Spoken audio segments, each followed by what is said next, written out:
Hello there. Thank you for being here tonight, for choosing this journey into one of the strangest mysteries hidden in humanity's oldest writings. Maybe it's late where you are, or maybe the day still hangs around a little. Either way, I'm glad you're here. Tonight, we're traveling to ancient Mesopotamia, to clay tablets pressed 4,000 years ago that describe something most people assume is mythology. But what if it isn't? What if the Anunnaki, those beings described as gods in Sumerian texts, were actually refugees, survivors of a war so catastrophic it tore worlds apart, a war they lost, and Earth became their hiding place? By the way, where are you listening from tonight? What does the evening feel like where you are? The tablets describe cosmic battles, worlds splitting apart, weapons that could destroy mountains, survivors fleeing to a primitive planet where they might go unnoticed. And when you read these ancient texts carefully, stripping away the religious interpretations added later, they don't sound like creation myths. They sound like war reports, casualty lists, refugee accounts, the desperate chronicles of beings who came to Earth not to conquer, but because they had nowhere else to go.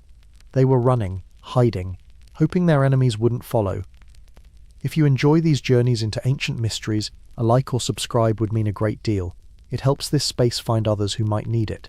Thank you. Now settle in. Feel whatever's around you, the warmth or coolness of the room, the weight of the blankets. Let your breath slow. There's no rush.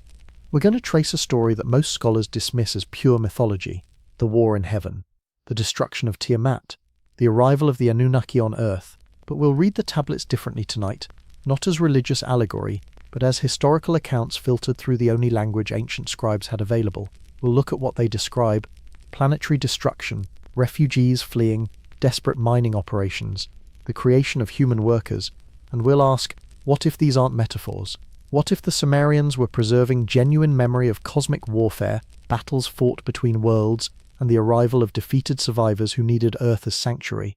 The evidence is fragmentary, scattered across thousands of tablets, mixed with mythology and religious interpretation, but patterns emerge, references to destroyed planets, to battles in the heavens, to the Anunnaki arriving not as conquerors, but as exhausted remnants of something larger, to their constant vigilance, watching the skies, preparing defenses, acting like beings who feared retaliation, who feared their enemies might find them.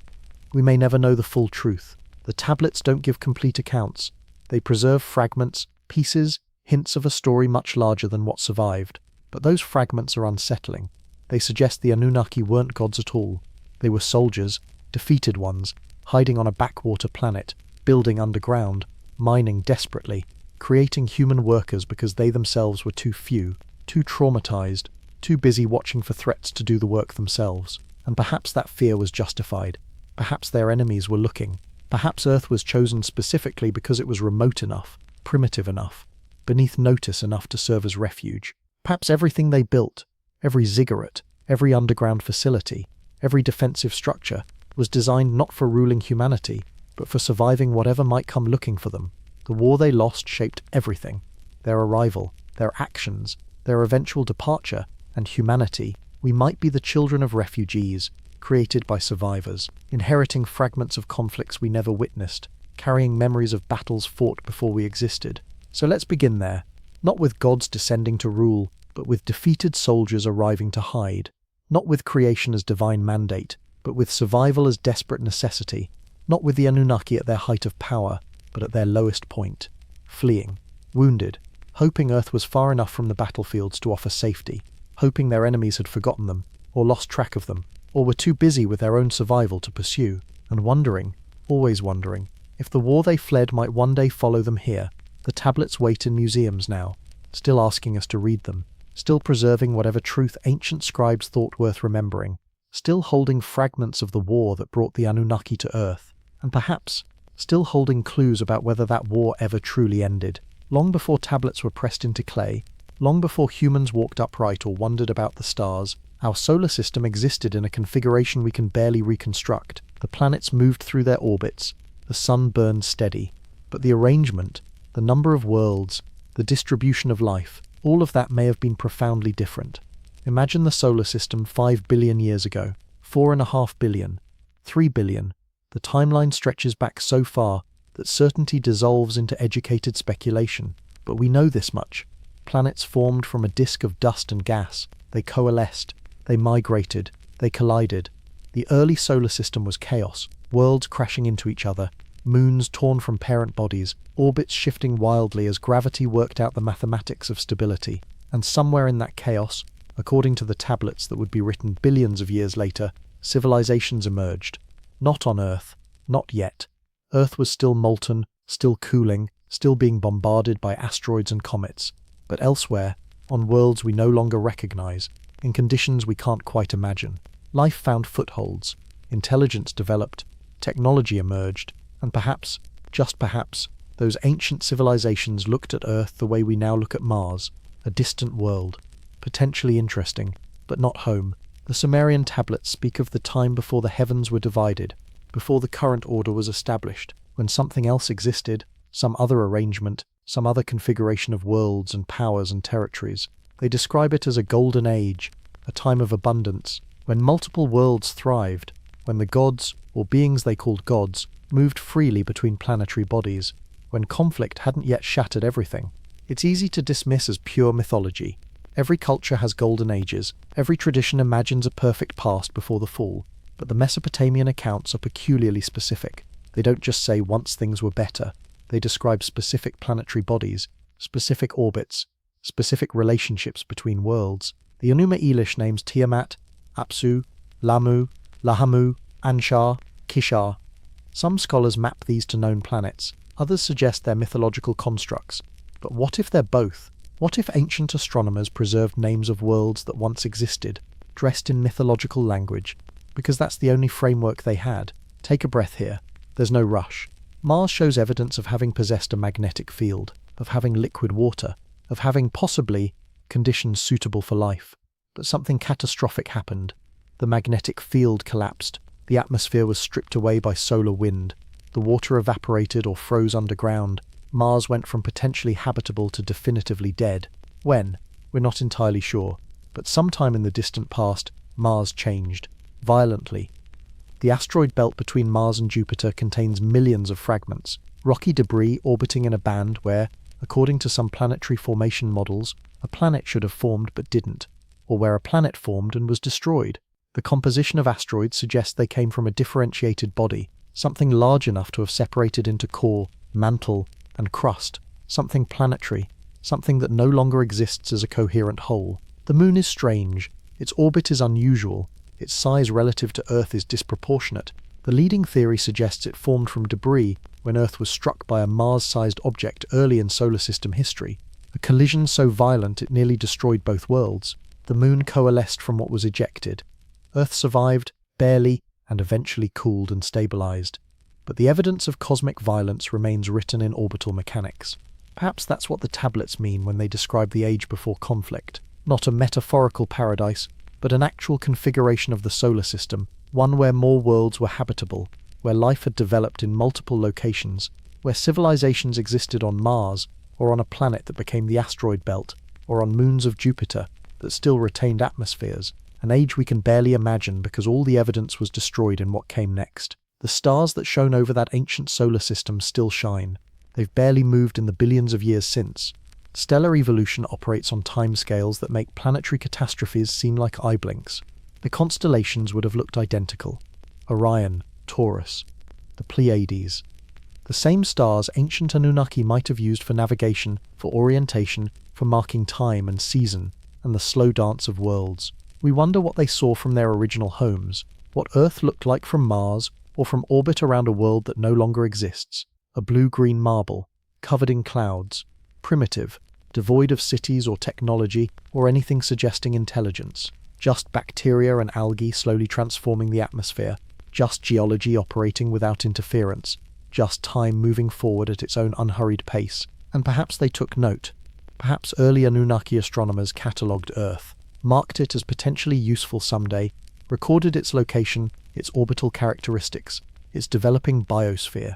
Perhaps it was always known as a backup, a refuge, the place you'd go if everything else failed. The age before the war was not eternal. Nothing is. Stability is temporary.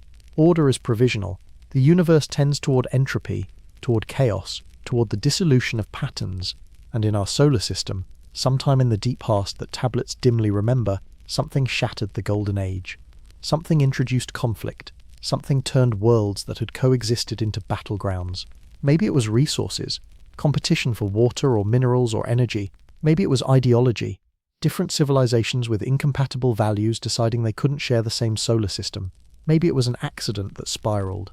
A misunderstanding. A border incident. Assassination.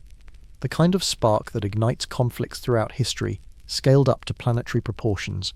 Or maybe, and this is darker, maybe something came from outside, some threat from beyond the solar system, that forced civilizations into defensive postures, that made allies into competitors, that created the kind of desperation where destroying worlds seemed preferable to letting them fall to the enemy. The tablets don't say. They preserve only fragments, references to the division of the heavens, to the war that changed everything, to the time before the gods were scattered, and to what came after, the destruction, the fleeing, the arrival on Earth of beings who had lost everything. The solar system settled into its current configuration, Mars dead, the asteroid belt scattered, Earth ignored, untouched, slowly continuing its biological evolution, waiting, patient as geology, unaware that refugees from cosmic warfare were watching it, calculating whether it could support them, wondering if it was remote enough to hide them from whatever they were fleeing. And somewhere, in the wreckage of whatever had been, the Anunnaki made their decision. Earth, the primitive world, the one that had survived the wars because it was beneath notice. That would be sanctuary, that would be refuge, that would be the place they'd make their stand, or where they'd simply wait out the darkness, hoping their enemies would forget them. The age of harmony ended, the age of conflict began, and Earth, stable, living, innocent, became relevant to powers that had previously ignored it. The stage was set, the players were moving into position, and humanity, still billions of years from existence, was already part of a story we didn't know was being written. When the tablets describe the Anunnaki before their arrival on Earth, they don't describe primitive beings. They describe advanced civilizations, organized hierarchies, technological capabilities that exceed our own in some ways. Beings who moved between worlds as easily as we move between cities, who built structures that spanned planetary distances, who commanded energies we're only beginning to understand. The tablets speak of the 50 who decree fate, and the 7 who judge. Not vague mythological titles, but specific organizational structures. A council of 50 great Anunnaki who made decisions, 7 supreme leaders who held ultimate authority. Below them, 300 assigned to heaven and 600 assigned to Earth operations. Not symbolic numbers, but actual force distributions, personnel allocations, the kind of administrative detail that suggests these weren't gods in the spiritual sense, but leaders in the organizational sense. They came from somewhere. The tablets call it Nibiru, the planet of crossing. But they also reference multiple worlds, multiple bases, multiple centers of power and operation. Perhaps Nibiru was a homeworld, or perhaps it was one among many, a hub in a network of inhabited planets and moons scattered across the solar system, a civilization that had learned to live in space, to terraform worlds, to adapt to different gravities and atmospheres and conditions. Imagine what that civilization might have looked like at its height, before the wars, before the catastrophes, before everything fell apart. Picture Mars with oceans, with an atmosphere thick enough to breathe, with cities rising along coastlines, structures built to withstand lower gravity, designed with aesthetics we might not recognize but engineering we'd respect. The red planet green and blue, clouds moving across its surface, rivers carving canyons that would later, in the age after its death, be called Vallis Marineris, life thriving, civilization spreading, technology advancing. Or picture a world where the asteroid belt now orbits, a planet perhaps smaller than Earth but substantial, with its own biosphere, its own history, its own population of Anunnaki, who built and dreamed and created, a world whose name we've forgotten, whose existence we debate, but whose destruction left evidence scattered across millions of miles of orbital space, fragments, pieces, silent testimony to whatever violence tore it apart. The tablets describe flying vehicles, boats of heaven, that could navigate both air and space, the brilliance that lit the night, weapons that could shatter mountains and split the earth. Not magical abilities, but technological capabilities. And if the Anunnaki possessed such technology before they came to Earth, if they were already spacefaring, already capable of moving between worlds, then their original civilization must have been remarkable indeed. They mined asteroids perhaps, harvested resources from multiple planetary bodies, built structures in orbit that served as way stations, docking facilities, administrative centers. The tablets mention the bond between heaven and earth as though there were physical connections, space elevators, orbital platforms, structures we'd recognize if we saw them, but which the Sumerians could only describe in metaphorical terms. Take a breath. Let that settle. The social organization suggests sophistication. The 50 who decree fate weren't dictators. They were a council, a deliberative body, democracy or oligarchy or something in between, but governance that required consensus. The 7 who judge held executive authority, but even they seemed subject to rules, to protocols, to systems of law that bound everyone. Enki and Enlil argue constantly in the tablets, but they don't simply destroy each other. They debate, they form coalitions, they respect, however grudgingly, some framework of acceptable behavior. This wasn't a primitive society, this was complex civilization, with all the achievements and pathologies that implies: art and science, philosophy and warfare, cooperation and competition, the full spectrum of intelligent behavior, scaled to planetary proportions. And they weren't alone. The tablets hint at other beings, the Igigi, described as lesser Anunnaki, workers or soldiers or servants. Were they a different species? A lower class within the same species? Hybrids or constructs? Or simply those born into less prestigious lineages? The texts aren't clear, but they suggest a civilization with stratification, with hierarchies, with some beings commanding while others obeyed. Perhaps that's where the seeds of war were planted, in inequality, in resentment, in the kind of social tensions that build over generations until something finally breaks. The Igigi would later rebel, burn their tools, refuse to work. Maybe that wasn't the first rebellion. Maybe the Great War itself started with internal conflict. Civil war among the Anunnaki, factions forming, ideological splits becoming territorial ones, Mars versus the asteroid belt planet, orbital stations versus surface colonies, the kind of fragmentation that turns one civilization into warring factions. Or maybe the threat came from outside. The tablets sometimes reference the destroyer and enemies beyond counting. Perhaps other civilizations existed in the solar system. Perhaps the Anunnaki were merely the ones who survived to tell the story. Perhaps Mars and the lost planet and all the bases and stations were just one faction in a larger conflict that consumed everything. The stars that shone over that ancient civilization are the same ones that shine now, unchanged, indifferent. They witnessed the rise of Anunnaki civilization, the building of cities, the expansion across worlds, the development of technology and culture, and all the achievements that come before the fall, and they witnessed what came next. The conflict, the destruction, the desperate flight of survivors to a world they'd previously ignored. We can only imagine what they lost, what libraries burned, what knowledge was destroyed, what achievements were shattered when worlds died, the tablets that eventually reached Earth, the knowledge the Anunnaki shared with early humans, that might have been a tiny fraction of what they once possessed. Fragments preserved by refugees, the bare minimum needed to survive, everything else lost when the homeworlds fell. And perhaps that's why they seemed so advanced to the Sumerians, yet so limited in what they accomplished on Earth. They weren't operating at full capacity. They were survivors working with whatever they'd managed to save, trying to rebuild with inadequate resources, trying to recreate just enough of their lost civilization to maintain themselves, while hiding from whatever they feared might follow. The Golden Age ended. The perfect past, if it was ever truly perfect, collapsed into warfare and catastrophe. And the Anunnaki, those who survived, began the long retreat that would eventually bring them to Earth, to a world they'd catalogued eons earlier, to the primitive planet that might, if they were lucky, be remote enough to hide them, safe enough to let them rest, empty enough that they could rebuild without interference. The celestial kingdom that was became the celestial kingdom that had been, memory instead of present, history instead of home, and Earth, waiting patiently in its orbit, prepared to receive refugees who would reshape it forever. The war was coming, the destruction was approaching, and the stage that had been set for billions of years was about to be occupied by players who had nowhere else to go. Every war has a beginning, a moment when cooperation shifts to competition, when disagreement becomes hostility, when rivals become enemies. The tablets preserve fragments of how the cosmic conflict started, but like all war stories told by survivors, the accounts are partial, biased, filtered through the perspective of those who lived to write them down.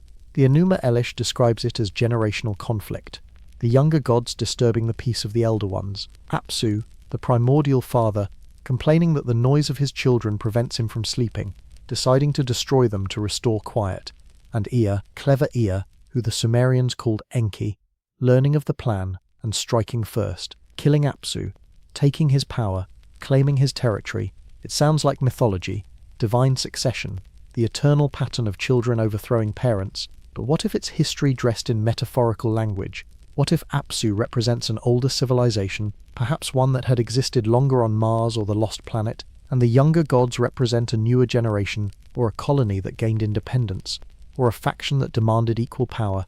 What if the war began not with invasion from outside, but with rebellion from within? Families fracture, alliances collapse. The bonds that hold civilizations together are always more fragile than they appear. Perhaps the Anunnaki civilization was stable for thousands of years, millions even. But stability contains the seeds of its own undoing. Populations grow, resources become scarce, different factions develop different priorities, and eventually, inevitably, something breaks. The tablets describe Tiamat's rage after Apsu's death, how she created an army of monsters to avenge him, how she appointed Kingu as her champion, giving him the Tablet of Destinies, the ultimate authority, how the younger gods trembled before her forces, how none could stand against her until Marduk stepped forward, young, ambitious, willing to fight if granted supreme power in return. Maybe Tiamat was a planet, maybe she was a leader, maybe she was a faction or alliance. The name might represent any of these, but the pattern is clear. Conflict escalated, revenge bred counter-revenge. What started as a dispute became total war, and Marduk, representing some new power, or new technology, or new coalition, became the force that would reshape everything. The war the tablets describe wasn't quick, it wasn't clean, it was the kind of conflict that consumes civilizations, that requires total mobilization, that transforms society completely. The Igigi, the worker class or military forces, they feature prominently in these accounts, assigned to orbits, stationed in the heights, working, fighting, following orders from leaders who viewed them as expendable. 40 years the tablets mention, 40 years of labor, 40 years of war, and at the end, rebellion, the Igigi burning their tools, refusing to continue. The kind of revolt that happens when soldiers or workers reach their breaking point, when the war has gone on too long, when the reasons for fighting have become obscured by the simple horror of continuing. Perhaps that's when the Anunnaki leadership realized they were losing, not just battles but the support of their own people, not just territory, but the will to continue, the kind of loss that can't be recovered from, the kind that forces desperate decisions. Take a breath here. There's no rush. The tablets describe weapons that could destroy mountains, that could split worlds, that could tear the fabric of heaven, not lightning bolts from angry gods, but actual technology, kinetic weapons perhaps, asteroid bombardment, nuclear or fusion devices, or things we don't have names for, exotic physics, relativistic projectiles, technologies that require industrial civilizations to produce and that leave evidence when used. And they were used. Mars lost its magnetic field catastrophically. The asteroid belt shows signs of violent dispersal. The moon's craters, some of them, are puzzlingly large for natural impacts. What if some weren't natural? What if the solar system bears scars from warfare on a scale we've never imagined? What if we're living in the wreckage and simply don't recognize it as such, because we assume all planetary features are natural? The conflict that the tablets describe wasn't metaphorical, or it wasn't entirely metaphorical. The language is mythological, because that's what Sumerian scribes understood. But beneath the mythology, perhaps actual events, actual warfare, actual destruction on a scale that reshaped the solar system itself. Factions formed, alliances shifted. What started as internal conflict may have drawn in external powers, or maybe it was always external. Maybe the Anunnaki were defending against invasion, maybe they were the invaders, maybe they were caught between larger forces, collateral damage in a conflict between civilizations we don't even have names for. The tablets suggest all these possibilities without confirming any, and in the midst of total war, in the desperation of losing, someone made a calculation. Earth, the primitive world, the one that had evolved life but not intelligence, the one so remote from the primary battlegrounds that it might escape notice, the one that could serve as refuge or base or final fallback position if everything else was lost. Perhaps it was Enki who suggested it. He's portrayed consistently as the clever one, the one who thinks ahead, the one who saves himself and those who follow him through intelligence rather than force. Perhaps he saw the writing on the wall, saw that Marduk would win, that Tiamat would fall, that their faction would be defeated, and he planned accordingly, identified Earth, prepared for evacuation, made ready to flee while there was still time. The stars that shone over that ancient civilization are the same ones that shine now, unchanged, indifferent. They witnessed the rise of Anunnaki civilization, the building of cities, the expansion across worlds, the development of technology and culture, and all the achievements that come before the fall. And they witnessed what came next. The conflict, the destruction, the desperate flight of survivors to a world they'd previously ignored.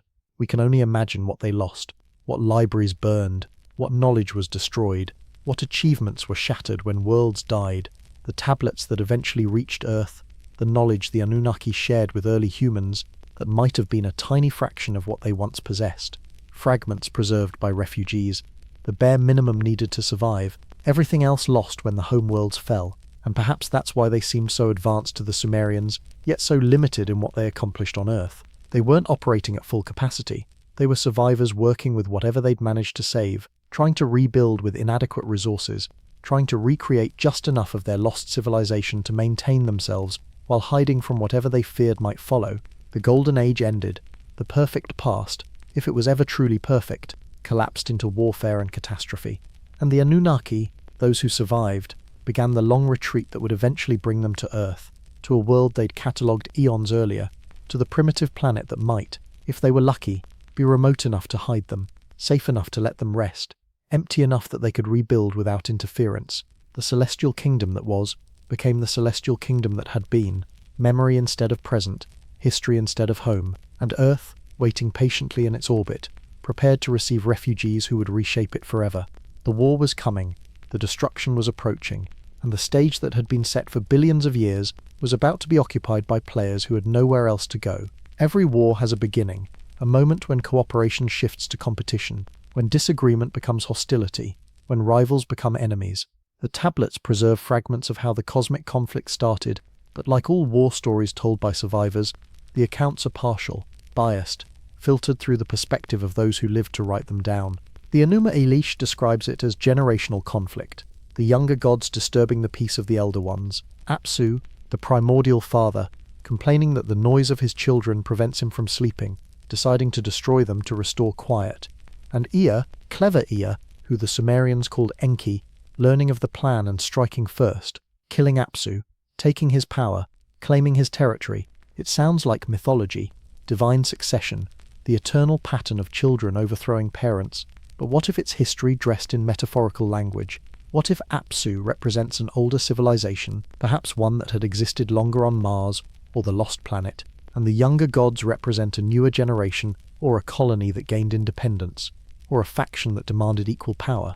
What if the war began not with invasion from outside, but with rebellion from within? Families fracture, alliances collapse. The bonds that hold civilizations together are always more fragile than they appear. Perhaps the Anunnaki civilization was stable for thousands of years, millions even. But stability contains the seeds of its own undoing. Populations grow, resources become scarce, different factions develop different priorities, and eventually, inevitably, something breaks.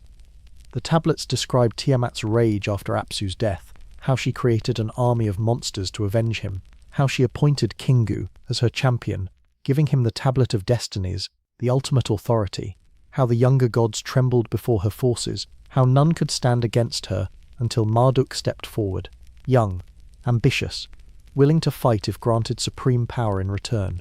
Maybe Tiamat was a planet, maybe she was a leader, maybe she was a faction or alliance. The name might represent any of these, but the pattern is clear.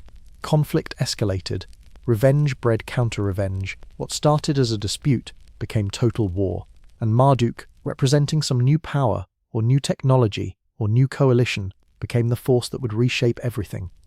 The war the tablets describe wasn't quick, it wasn't clean, it was the kind of conflict that consumes civilizations, that requires total mobilization, that transforms society completely.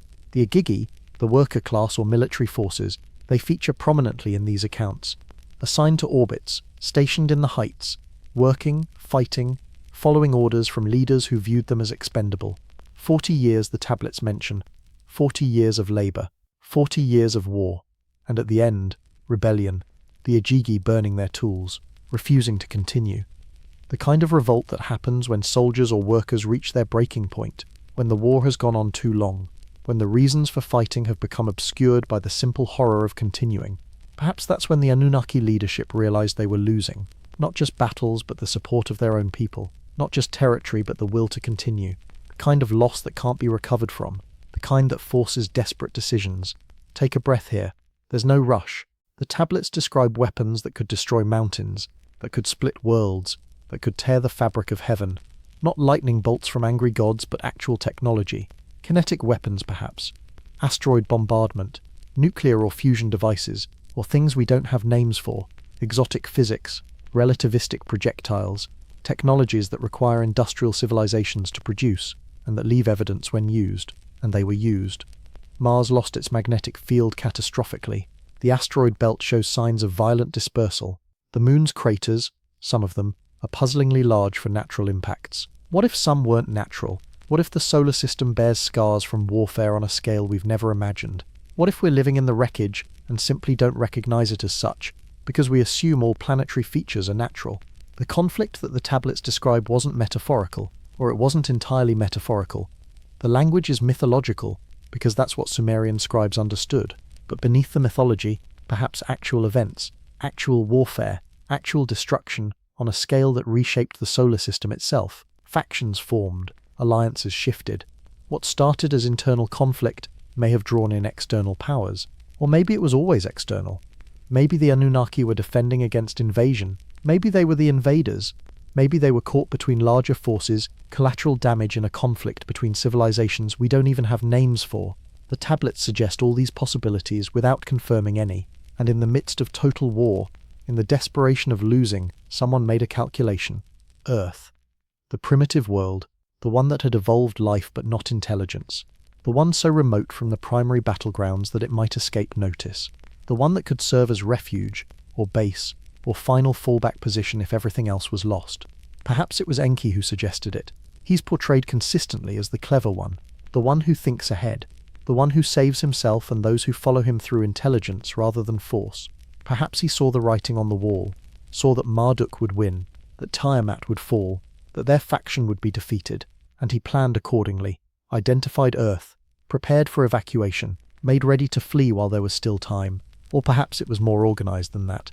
Perhaps losing didn't mean annihilation. Perhaps the war ended with treaties, with territorial divisions, with the victors claiming Mars and the inner system while the defeated were allowed Earth as consolation prize, a negotiated surrender, the kind where you accept terms because the alternative is extinction. The tablets don't give clear answers. They never do. They preserve fragments, suggestions, pieces of a story too large and too traumatic to be fully recorded. But the outline remains. Conflict, escalation, desperation, and finally, flight. The Anunnaki coming to Earth, not as conquerors, but as refugees, not seeking to rule, but seeking to survive, not looking for subjects, but looking for sanctuary.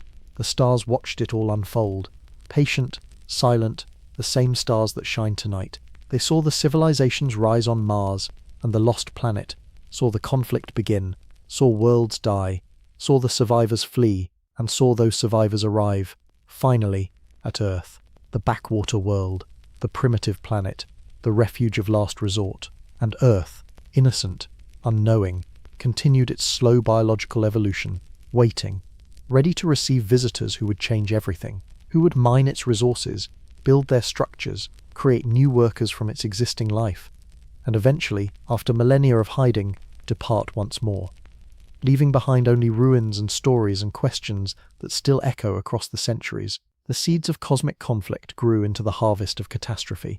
The war reshaped everything, and Earth, remote, ignored, safe, became home to the defeated. The story was only beginning. When you read the Mesopotamian tablets carefully, when you strip away the assumption that ancient people could only think in mythological terms, something disturbing emerges. The weapons described aren't vague divine powers, they're specific, detailed, described with the kind of technical language that suggests the scribes were trying to preserve accounts of actual technology, using the only vocabulary they possessed. The tablets speak of the brilliance that destroys mountains, not metaphorical brilliance, not divine radiance, something that produced light, heat, and devastation, on a scale that leveled geography. When Marduk fights Tiamat, when he unleashes his weapons, the description reads less like mythology and more like something else. He captures her in a net. He sends winds to fill her body. Then he shoots an arrow into her, and the arrow splits her apart, tears her open, divides her into pieces. What kind of weapon does that to a planetary body? What technology could actually split a world? The physics are almost unimaginable. Almost, but not quite. Kinetic impactors traveling at relativistic speeds could do it. Focused energy beams of sufficient power. Mass drivers hurling asteroids, or technologies we simply don't have concepts for yet. Exotic physics, manipulation of fundamental forces, capabilities that require industrial civilizations operating on solar system scale to even attempt. The tablets describe other weapons too. The brilliance that certain Anunnaki possessed. Inanna wearing it, Marduk carrying it. Light bright enough to turn night into day. Heat intense enough to melt stone. Not torches, not fire, something else. Something that required no fuel, that could be worn or carried, that produced illumination and heat far beyond anything chemical combustion could achieve. Modern translators struggle with these descriptions. They usually render the Sumerian word melam as divine radiance or terrifying splendor, but the descriptions are physical, tangible, something that could be seen from great distances, that announced the presence of whoever carried it, that marked them as different, dangerous, capable of violence beyond human scale. Perhaps it was radioactive material, perhaps advanced energy cells, perhaps something we'd recognize if we saw it, but which Sumerian scribes could only describe in terms of divine attributes, because they had no framework for understanding technology that advanced. The tablets also describe the ME, those mysterious objects that contain knowledge and power. The ME could be stolen, lost, transferred. They were physical things, and among the ME listed in various texts are weapons, the ME of warfare, the ME of the great battles, not abstract concepts but actual objects or devices that granted military capabilities to whoever possessed them. When Inanna steals the ME from Enki, when she gets him drunk and takes over 100 of them, the text describes a chase. Enki sends his servants to retrieve the ME before Inanna reaches Uruk. There's urgency, desperation. These aren't metaphorical powers. These are things that matter, that change the balance of power, that must be recovered or controlled or protected. What were they? Data storage devices? Weapon systems? Control mechanisms for larger technologies? The tablets treat them as transferable capabilities. Whoever holds the ME of kingship can rule. Whoever holds the ME of warfare can fight. Whoever holds the ME of metalworking can forge. It sounds like technology, like devices containing information or granting access to systems, like the kind of thing a civilization fleeing warfare might desperately try to preserve. Take a breath. Let that settle. The asteroid belt tells a story, not in words but in composition. The fragments there show differentiation, separation into core, mantle, crust, the kind of structure that requires planetary-scale bodies large enough for gravity to sort materials by density, bodies that were once whole, coherent, possibly even habitable, and then something tore them apart, scattered them across millions of miles of orbital space, left them as eternal testimony to violence on a cosmic scale. Natural processes can do this. Planetary formation is chaotic, bodies collide, gravity tears things apart. It's possible, likely even, that the asteroid belt formed naturally, that no war was involved, that we're reading evidence of natural catastrophe and imagining artificial conflict. But the timing is interesting. Mars lost its magnetic field catastrophically, suddenly, in a way that's difficult to explain through gradual processes alone, the kind of loss that happens when something traumatic occurs, when a planet's core is disrupted, when whatever generates the protective field is damaged or destroyed, and without that field, solar wind strips away the atmosphere. Water evaporates into space. Life, if it existed. When did Mars die? We're not certain. The evidence suggests sometime between 3 and 4 billion years ago, an enormous span of time, long before humans, long before mammals, long before anything like civilization could have existed, at least according to conventional timelines. But the universe is 13 billion years old, plenty of time for intelligent life to have emerged, flourished, and been destroyed multiple times over before Earth ever developed its own biology. The tablets describe weapons that could split worlds, and our solar system shows evidence of worlds that were split. The connection is speculative, controversial, rejected by mainstream science, but the fragments are there, the descriptions on one side, the physical evidence on the other, and the unsettling possibility that they're describing the same events, separated by billions of years and filtered through mythology, but preserving memory of actual warfare on a scale we've never witnessed. The ME devices, whatever they were, some of them made it to Earth. The tablets are clear about that. Enki possessed them. Inanna possessed them. They were stored, protected, used, and they granted capabilities, knowledge of agriculture, astronomy, mathematics, metallurgy, governance, warfare, all the foundations of civilization, contained in objects that could be physically transferred from one being to another. Perhaps they were databases, digital storage containing the accumulated knowledge of Anunnaki civilization, brought to Earth when the refugees fled, preserved despite everything, the fragments of their culture that survived the war. And when they eventually shared some of this knowledge with humans, when they taught us agriculture and writing and the observation of stars, they were passing down pieces of the ME, fragments of what they'd once possessed, the bare minimum needed to build civilization from scratch. The weapons that destroyed worlds remained on Earth too. Perhaps. The tablets suggest so. Buried, hidden, sealed away in the Abzu, in Enki's underwater or underground domain. Too dangerous to use, too valuable to destroy. Kept in reserve against the possibility that the war might return, that enemies might find them, that desperate measures might once again be necessary. We haven't found them.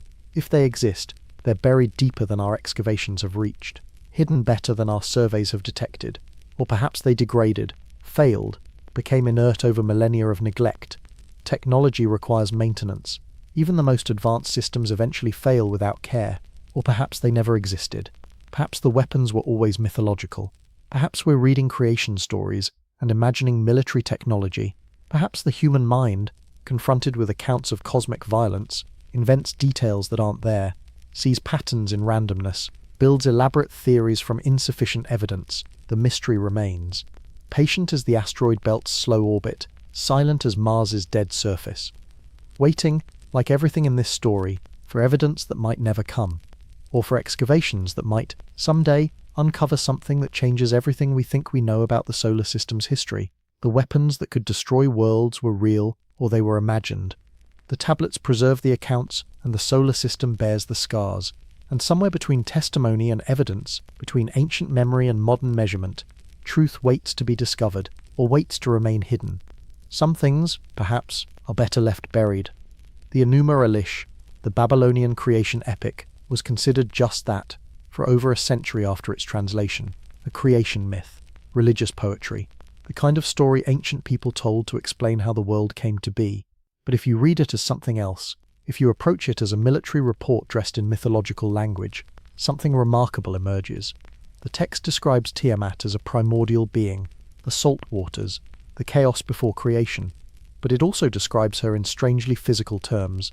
She has a body that can be split. She has internal organs. She has eyes that become rivers. She has a tail that becomes the Milky Way.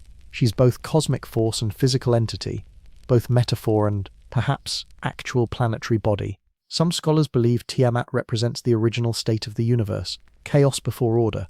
The undifferentiated mass before creation organized things into their current forms, standard cosmogonic mythology, no different from dozens of other cultures' creation stories. Others suggest Tiamat was a real planet, one that orbited between Mars and Jupiter, that had oceans, hence the salt waters, that was large enough to have significant gravity, that was, perhaps, even inhabited, and that something catastrophic happened to it, something that tore it apart, scattered its remains, and left the asteroid belt as eternal testimony to its destruction. The evidence is circumstantial. The asteroid belt does exist where a planet theoretically could have formed. The composition of asteroids does suggest they came from a differentiated body, but planetary formation models suggest that Jupiter's gravity prevented a planet from coalescing there, rather than destroying one that had already formed. The mainstream scientific view is that Tiamat, if it represents anything astronomical at all, represents the protoplanetary disk, the raw material that became the solar system. Not a destroyed planet, but the state before planets fully formed. But the tablets describe something more specific than that. They describe Tiamat as actively hostile, as creating an army, as appointing a champion, as engaging in warfare with younger gods who wanted to reorganize the cosmos, and they describe her destruction in detail in ways that sound less like natural processes and more like military engagement. Take a breath here. There's no rush. In December of 1872, in the British Museum, a young assistant named George Smith was cataloguing tablets from the Library of Ashurbanipal. He'd been doing this work for years, piecing together fragments, translating cuneiform, slowly reconstructing texts that had been broken and scattered when Nineveh fell in 612 BCE. Most of what he found was administrative, boring, lists of tribute, records of expenditures, the bureaucratic backbone of an ancient empire. But on this particular day, Smith was working on a set of tablets that seemed different. The language was older, the content mythological, and as he translated, as he slowly worked through the Akkadian cuneiform, he realized he was reading a creation story, one that bore remarkable similarities to the Genesis account in the Hebrew Bible, but older, much older, and far more detailed. The tablets described how the world began, how the gods emerged from primordial chaos, how conflict arose among them, how younger gods disturbed the peace of elder ones, and how that conflict escalated into total war. Smith kept translating. The narrative built. Apsu was killed. Tiamat raged. She created 11 types of monsters. She assembled an army. She appointed Kingu as her champion, giving him the Tablet of Destinies, ultimate authority. And then came Marduk, young god, ambitious, powerful. He agreed to fight Tiamat, but only if the other gods granted him supreme kingship in return. They agreed. They had no choice, and Marduk prepared for battle. He armed himself with winds and lightning, with a net made of the 4 winds, with weapons described in detail, almost like a military equipment list. The confrontation is described blow by blow. Marduk faces Tiamat. She opens her mouth to swallow him. He sends wind into her mouth, inflating her body, making her unable to close her jaws. Then he shoots an arrow. The arrow enters her mouth, travels through her body, and pierces her heart. She dies. But that's not the end. Marduk then proceeds to split her body apart, divide her like a shellfish into 2 parts. Half her body becomes the sky, half becomes the earth. Her eyes become the sources of the Tigris and Euphrates. Her tail becomes the Milky Way. Her ribs form the vault of heaven. Smith sat there in the museum, reading this account, and realized something extraordinary. This wasn't just creation myth. This was describing something, some event, some process. The text was too specific, too detailed, too systematic in how it organized cosmic destruction into ordered creation. He published his translation in 1876. It caused a sensation. Biblical scholars were disturbed by how much Genesis seemed to borrow from this older Babylonian text, but most readers dismissed the content as pure mythology, interesting from a religious studies perspective, but not actual history, not describing real events. Yet the descriptions remain: Tiamat's body split into parts, her remains becoming the structure of the cosmos, not creation from nothing but creation from destruction, order emerging from the catastrophic division of something that had been whole. What if Tiamat was a planet? What if the tablets are preserving, however mythologically, memory of its destruction? What if it orbited between Mars and Jupiter, possessed water, possibly life, and was destroyed in warfare so catastrophic that its remains are still orbiting where it once held together? What if the Enuma Elish is describing planetary bombardment, kinetic impacts, weapons on a scale that could actually tear a world apart? The asteroid belt contains enough mass to form a planet about the size of Earth's moon, not enormous, but substantial. And some asteroids show evidence of having been exposed to high temperatures, of having been melted, vitrified, changed in ways that suggest catastrophic events. Perhaps Tiamat was smaller than we imagine. Perhaps it was a large moon. Perhaps it was a space station or constructed habitat on truly massive scale. Perhaps it was a coalition of orbital facilities and surface bases spread across multiple bodies. The name might represent all of this: a civilization rather than a single planet, an alliance, a faction. And when it fell, when Marduk's forces defeated it, the destruction was total, complete, leaving only fragments where something coherent had been. We may never know for certain. The evidence is too old, too degraded, too open to interpretation, but the pattern remains. The tablets describe catastrophic destruction of something planetary scale. The solar system contains evidence of catastrophic destruction at planetary scale, and the timing, if we're generous with the timelines, might even align. George Smith died young, just 36 years old, but his translation of the Enuma Elish opened questions that remain unanswered over a century later. Questions about what the ancients were preserving, what they witnessed or were told about, what fragments of deep history they encoded in creation myths, because they had no other framework for understanding cosmic violence. The tablets rest in the British Museum still. You can see them if you visit. Clay pressed 4,000 years ago, cuneiform sharp and clear, still telling the story of Tiamat's fall, still asking us to decide what we're reading: creation myth or war report, poetry or history. The answer might be both, might be neither, might be something we don't have words for yet, but the question endures, patient as the asteroid belt's orbit, silent as the clay that holds it, waiting, There's a moment in the Atrahasis epic that gets overlooked in most discussions of Mesopotamian mythology. It comes early, before the creation of humans, before the flood, before most of the famous narratives, and it describes something that sounds less like religious text and more like military history, a mutiny, a revolt, soldiers burning their weapons and refusing to fight. The Igigi are mentioned throughout Mesopotamian literature, but always as subordinate to the great Anunnaki. Lesser beings, workers, servants, the ones who do the actual labor while the 7 who decree fate and the 50 who advise make decisions. 300 Igigi assigned to heaven, 600 assigned to earth operations. Not symbolic numbers, but force distributions, personnel allocations, and they were exhausted. The tablets are explicit about this. 40 years they worked. 40 years of what? The text says digging, mining, building infrastructure.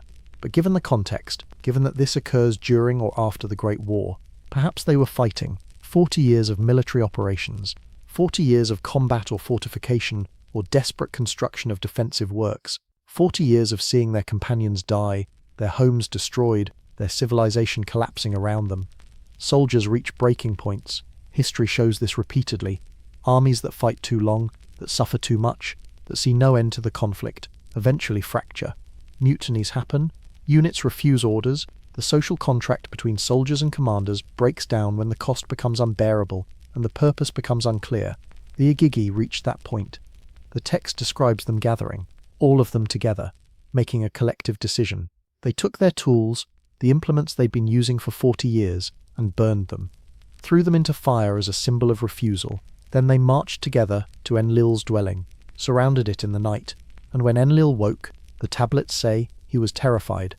The supreme commander of Earth operations, the Lord of the Command, woke to find his entire workforce in open rebellion. An emergency council was called. Anu, the distant leader, was summoned. The 7 great Anunnaki gathered to discuss the crisis, and the interesting thing is how they respond. Enlil wants to punish the rebels, to identify the ringleader and make an example. But Anu counsels differently. The Igigi are right, he says. Their complaint is valid. The work is too hard. The conditions unbearable. Simply punishing them won't solve the underlying problem. It's a remarkable moment. These aren't all-powerful gods. These are leaders dealing with personnel problems. These are commanders whose military forces have refused to fight. These are administrators trying to figure out how to continue operations when the workers won't work and the soldiers won't fight. And that's when Enki proposes the solution that changes everything. Don't punish the Igigi. Don't force them back to work. Instead, create substitutes. Make beings who can bear the burden without the consciousness to refuse. Fashion workers from Earth's existing life. Mix in enough divine essence to make them capable, but keep them simple enough to control. Create humanity. The rebellion of the Igigi led directly to the creation of humans. We exist according to these texts because soldiers refused to fight anymore, because workers burned their tools, because even in a hierarchical society, even in a civilization where obedience was expected, there came a point where beings said no. We won't continue. We can't continue. Find another way. Take a breath. Let that settle. The question that emerges is what happened to the Igigi after that. They don't disappear from the tablets, but their role changes. They're no longer described as workers or miners. Instead, they become watchers, observers, beings stationed in the high places, in orbit or on mountains or in elevated positions, whose job is to watch, to monitor, to maintain surveillance. Some texts describe them as resentful, as angry about being replaced, as feeling betrayed by the creation of humans, beings who took over their work, who made them obsolete. And perhaps that resentment explains what comes later.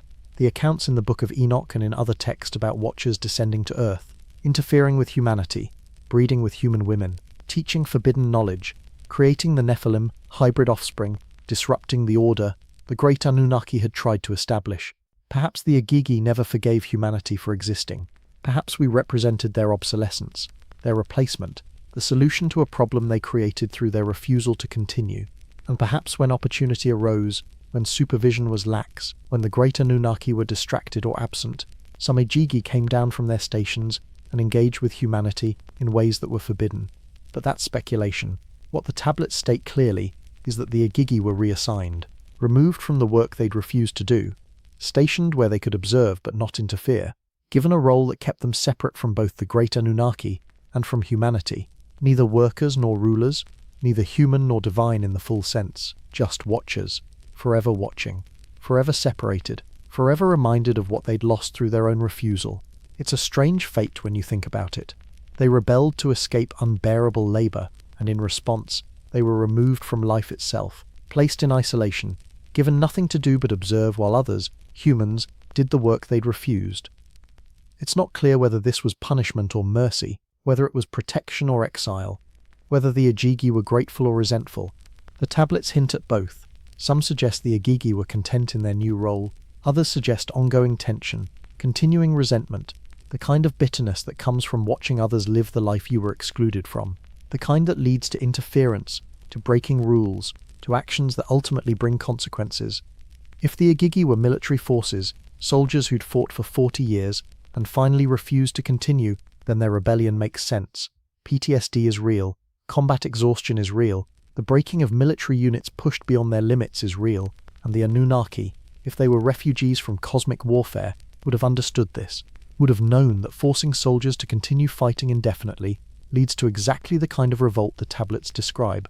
Creating humans might have been pragmatic, not just replacing workers but replacing soldiers, building a new force that could be raised from birth to serve, that didn't carry the trauma of the war, that didn't remember what had been lost, that could be molded, shaped, controlled in ways the Igigi no longer could be.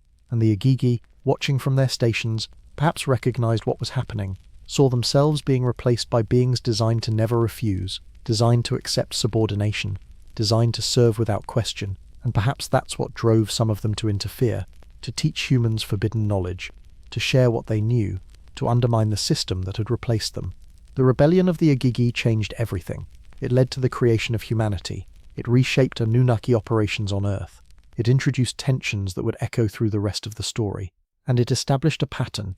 Even in hierarchical systems, even when authority seems absolute, beings can refuse, can say no, can force change through collective action. The Igigi burned their tools, and from that fire, humanity emerged, created as replacements, as solutions to a problem the Anunnaki couldn't solve any other way. Born from the rebellion of beings who'd simply had enough, we carry that legacy.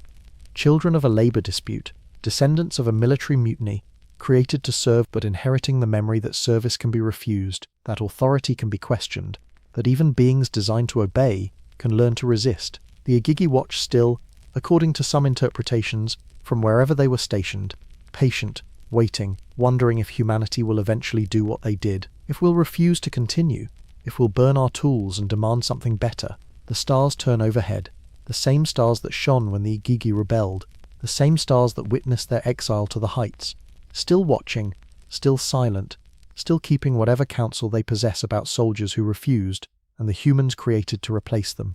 Mars hangs in the night sky tonight, just as it hung in ancient skies when the tablets were being written, red, distinct, moving against the background of fixed stars in ways that marked it as different. The Babylonians called it Nergal, god of war and destruction. The Greeks called it Ares. The Romans, Mars. Every culture that watched the heavens associated that red wanderer with conflict, with violence, with blood. Perhaps they were remembering something. The tablets contain references to battles over the red world, to conflicts centered on a planet that no longer supported life, that had become barren, that was contested despite its death. Some scholars dismiss these as purely mythological. Every planet got assigned a god. Every celestial body became part of religious cosmology. The association of Mars with warfare is just cultural projection, nothing more. But Mars tells a different story when we look closely. When we send probes and rovers and study its surface with modern instruments, Mars was alive once, not metaphorically, actually alive in the sense of being geologically active, having liquid water, possessing an atmosphere thick enough to support weather. The evidence is everywhere. River valleys, lake beds, mineral deposits that only form in the presence of water, signs of ancient oceans that once covered much of the northern hemisphere. And then something catastrophic happened.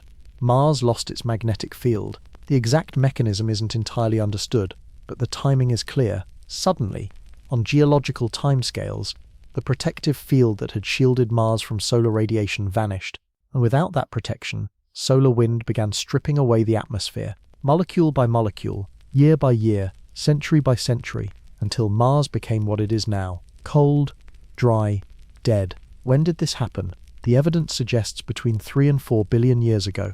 an enormous span of time, long before anything we'd recognize as civilization could have existed on Earth, but not impossibly long. Not so ancient that intelligent life couldn't have emerged somewhere in the solar system, not so distant that we can definitively say no one was there to witness it. Imagine Mars 4 billion years ago. Oceans under a sky perhaps thinner than Earth's but still breathable, clouds moving across the horizon, rain falling on ancient highlands, rivers carving the valleys we now call channels, and sea only in dry remnants. Life, perhaps. Simple at first. Bacterial. But given time, who knows?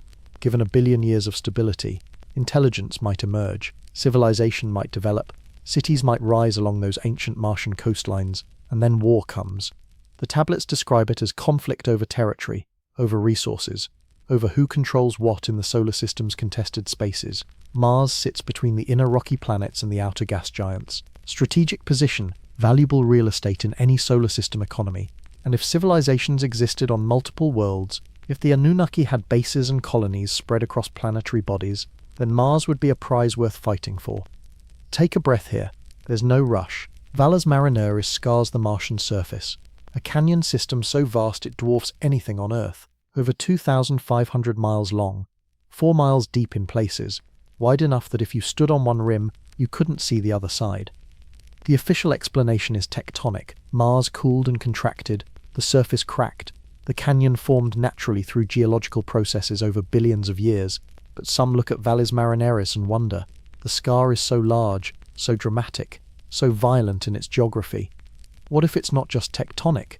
What if Mars suffered impacts of unimaginable scale? What if the tablets describing weapons that could shatter mountains and split worlds are preserving memory of bombardment so intense it literally tore the surface of Mars apart?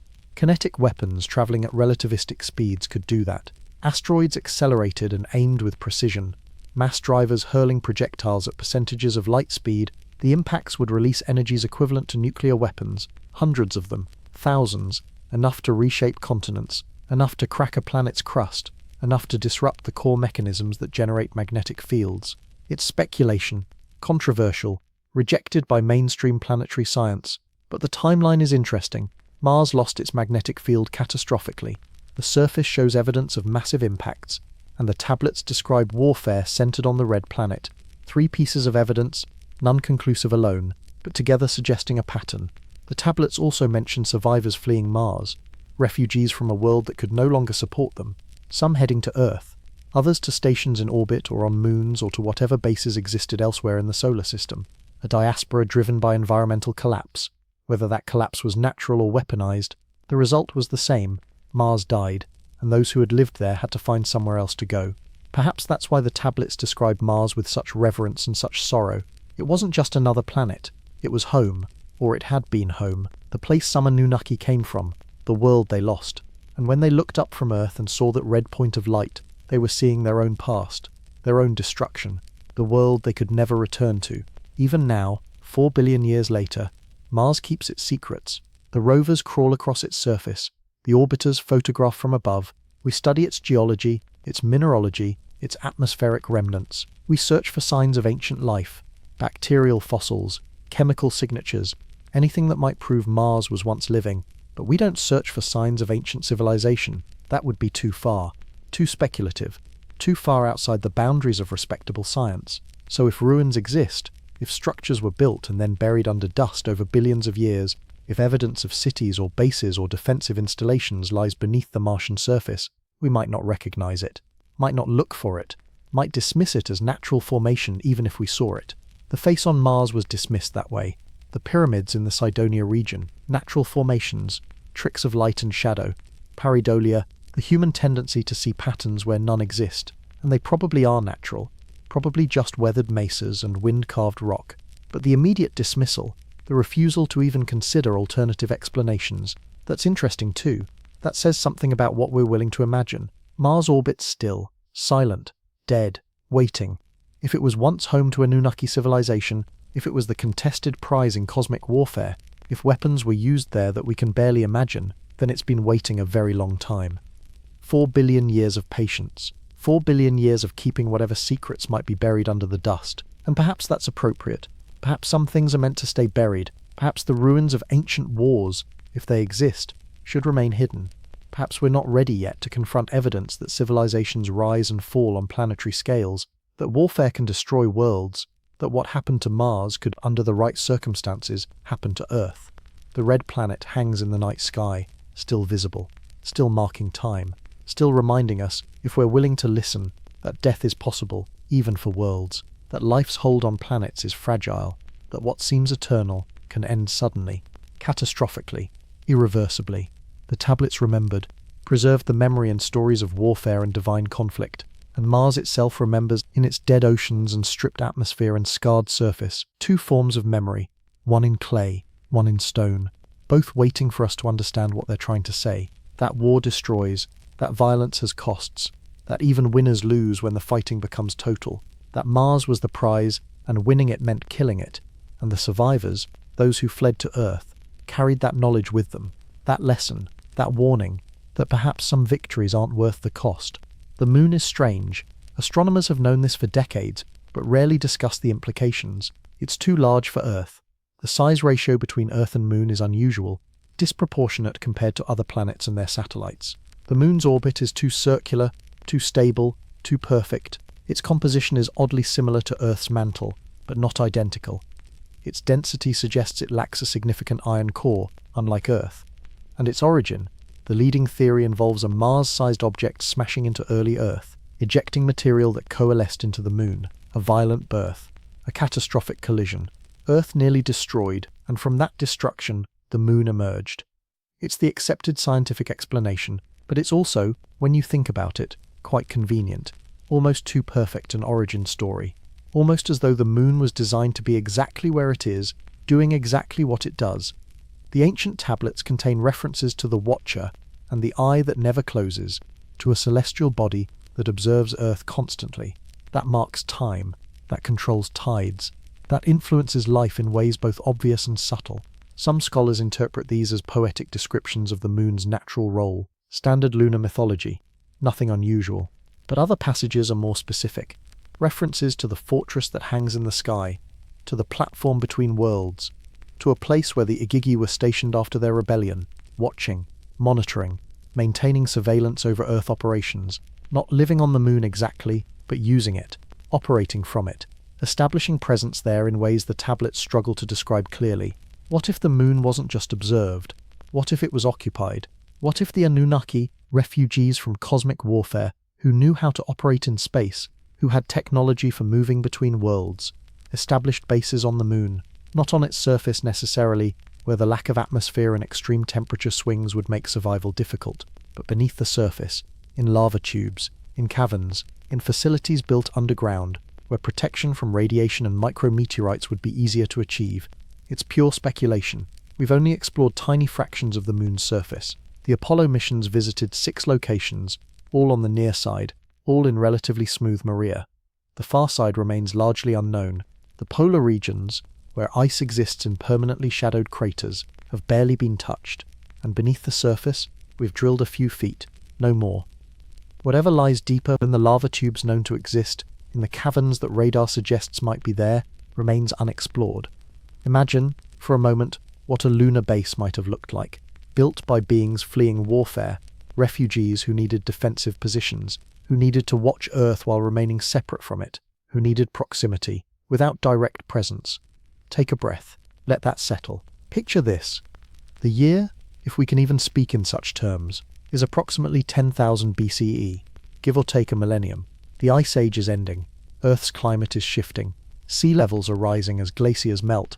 And on the Moon, in facilities built into lava tubes beneath the surface, Igigi watch. They've been stationed here for how long? The tablets suggest it's been centuries, maybe longer, ever since the rebellion, ever since they refused to continue the work and were reassigned to observation duties. 300 of them, separated into shifts, maintaining equipment, monitoring Earth, watching for threats that might approach from the outer system, feeling, perhaps, both relieved to be away from the labor and resentful of the isolation. One of them, let's call him by no name. Names don't matter to this account, stands at an observation port. Not a window exactly, they're too deep underground for that, but a sensor array, a display showing Earth hanging in the black sky, the homeworld they're protecting but can't visit, the planet where their replacements, humans, do the work they once did. Earth looks peaceful from this distance. Blue and white, cloud patterns swirling, the terminator line between day and night creeping slowly westward as the planet rotates. You can't see the cities from here, can't see the mining operations, can't see the humans going about their lives, unknowing, unaware they're being watched. The Igigi technician adjusts sensors, checking orbital approaches, scanning for anything unusual, for the enemy that might still be looking for them, for ships or projectiles or anomalies that would suggest the war hasn't ended, that pursuers have found them, that the refuge of Earth is about to be compromised. Nothing, as always, centuries of nothing. The war seems over. The enemy, if they exist, if they're still looking, haven't found this backwater system, haven't detected the refugee presence on Earth and Moon, haven't come to finish what they started. Or perhaps they won. Perhaps they claimed the rest of the solar system, Mars, the asteroid belt, the outer planets and their moons. Perhaps Earth and Moon are all that remain of Anunnaki presence, the last holdouts, the final refuge, forgotten or ignored or simply not worth pursuing, and the Igigi, stationed here to watch for threats, are watching for enemies that will never come, because the enemies have already moved on to other conflicts in other star systems. The technician doesn't know. No one knows. That's the burden of defensive positions. You watch forever. You prepare for attacks that might never come, and you can never be certain whether the absence of threat means safety or simply means the threat hasn't arrived yet.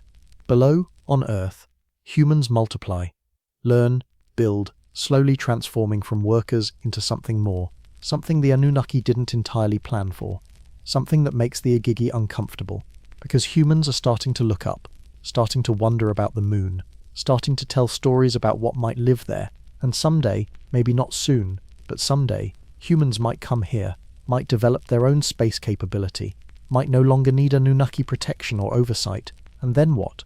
What happens to watchers when there's nothing left to watch? What happens to soldiers when the war is over and the enemy defeated or departed? What happens to the Igigi when humanity no longer needs watching? These are the thoughts that occupy long shifts on the moon, the questions that have no good answers, the future that approaches slowly but inevitably. The technician watches Earth turn, marks another shift complete, and wonders, as they all wonder, whether they'll ever be allowed to go home, whether Earth will ever be home, whether anything will ever feel like home again after everything that's been lost. The monitoring continues, the sensors sweep, the watch is maintained, and on the moon, beneath the surface, in facilities that may or may not still exist, the legacy of that vigilance remains, waiting, perhaps, for us to find it, or waiting to remain hidden forever. Some secrets prefer darkness. Earth 4 billion years ago was hell, molten surface, toxic atmosphere, constant bombardment from space debris. Nothing lived, nothing could live. The planet was still forming, still cooling, still being shaped by impacts that would have vaporized anything organic. Not a refuge, not remotely habitable, just another rocky world in the process of becoming. But Earth 1 billion years ago was different, cooled, stable, possessed of oceans and primitive atmosphere. Life had emerged, simple bacterial life, but life nonetheless. The planet was transforming itself through biological processes, oxygen slowly accumulating from photosynthetic organisms, the chemistry changing, the possibility of complexity beginning to emerge, and Earth 100,000 years ago, fully alive, complex ecosystems, forests and grasslands, oceans teeming with life, megafauna roaming continents, and humans, anatomically modern humans, already walking the Earth, small populations, Stone Age technology, but humans nonetheless, the species that would eventually build civilizations, though we didn't know it yet, though nothing in our behavior suggested we were different from any other clever ape. When did the Anunnaki arrive? The tablets aren't clear about timing. They speak of when kingship was lowered from heaven, of the time before cities, of the age when humans ate grass like sheep and had no civilization. Some interpret this as 10,000 BCE or earlier. Others suggest much older, perhaps hundreds of thousands of years, perhaps millions. The timeline is flexible, interpretive, impossible to pin down with certainty. But at some point, according to these accounts, refugee Anunnaki arrived at Earth and made a calculation. This world was remote, primitive. The apex predator was barely out of the Stone Age. No technology, no cities, no signs of advancement that would draw attention from anyone searching the cosmos. Perfect for hiding, perfect for establishing operations beneath the notice of whatever enemies might still be looking. The decision wasn't made lightly. Earth wasn't ideal. It had atmosphere and water, which was good. but it also had gravity slightly higher than what the Anunnaki were adapted to, climate that varied wildly by latitude, weather systems that could be violent, and indigenous life everywhere, including microorganisms that might pose contamination risks.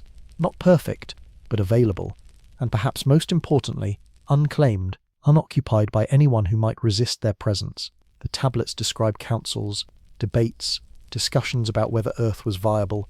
Some wanted to continue fleeing, to search for better options farther out in the galaxy.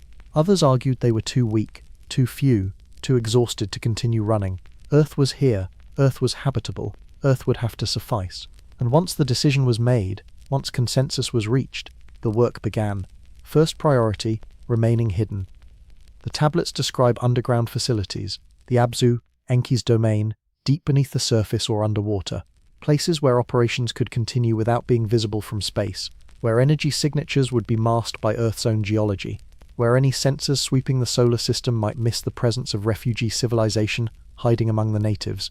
Second priority, resources, the mining operations, the desperate extraction of gold and other materials, the work that was too much for the depleted Anunnaki forces, which led to the Igigi rebellion, which led to the creation of humans, all of it driven by need, by the requirement to gather enough resources to either repair what was broken, or build what was needed, or prepare for eventual departure.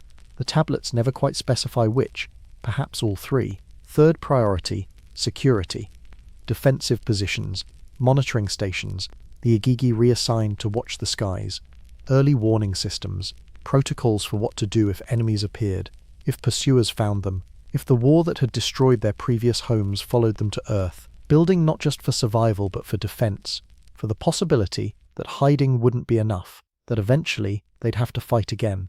Imagine the calculation they made, the cold assessment of whether Earth offered enough security to justify the risk of settling, whether its primitiveness was protection or vulnerability, whether hiding among Stone Age humans would keep them safe or simply delay the inevitable. They chose to stay, built their underground facilities, established mining operations, created the infrastructure needed for long-term presence, and when the work proved too much, when their own forces were too depleted or too traumatized to continue, they made another desperate decision.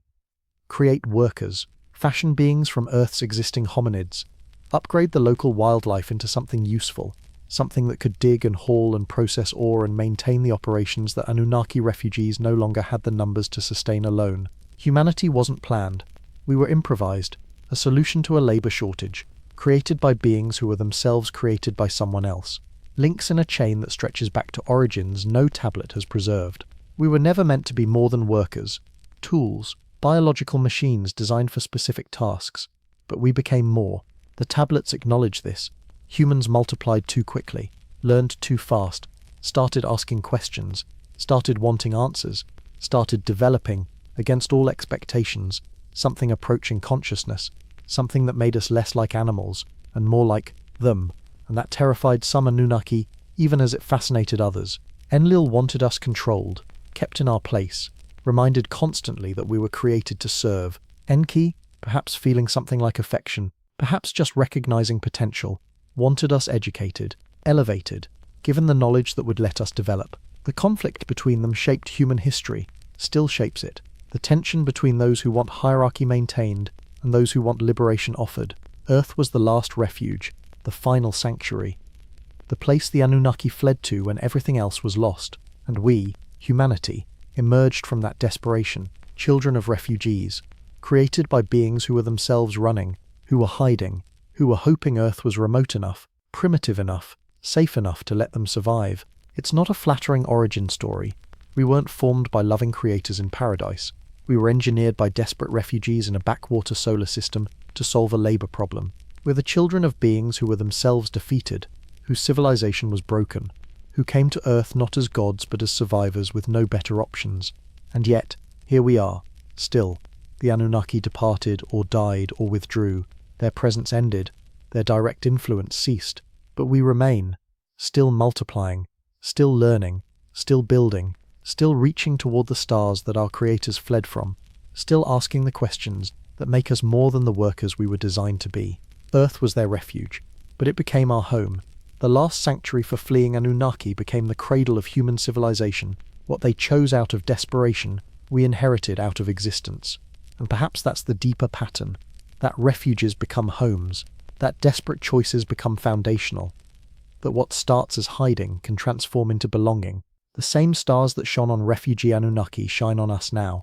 We're still here, still on Earth, still the descendants of that desperate decision to hide on a primitive world, still carrying the legacy of beings who had nowhere else to go, and perhaps, just as they eventually left, will someday leave too, reach beyond Earth, spread to other worlds, and maybe, somewhere in our expansion, we'll encounter whatever our creators were fleeing from, whatever destroyed their original civilization, whatever forced them to Earth in the first place.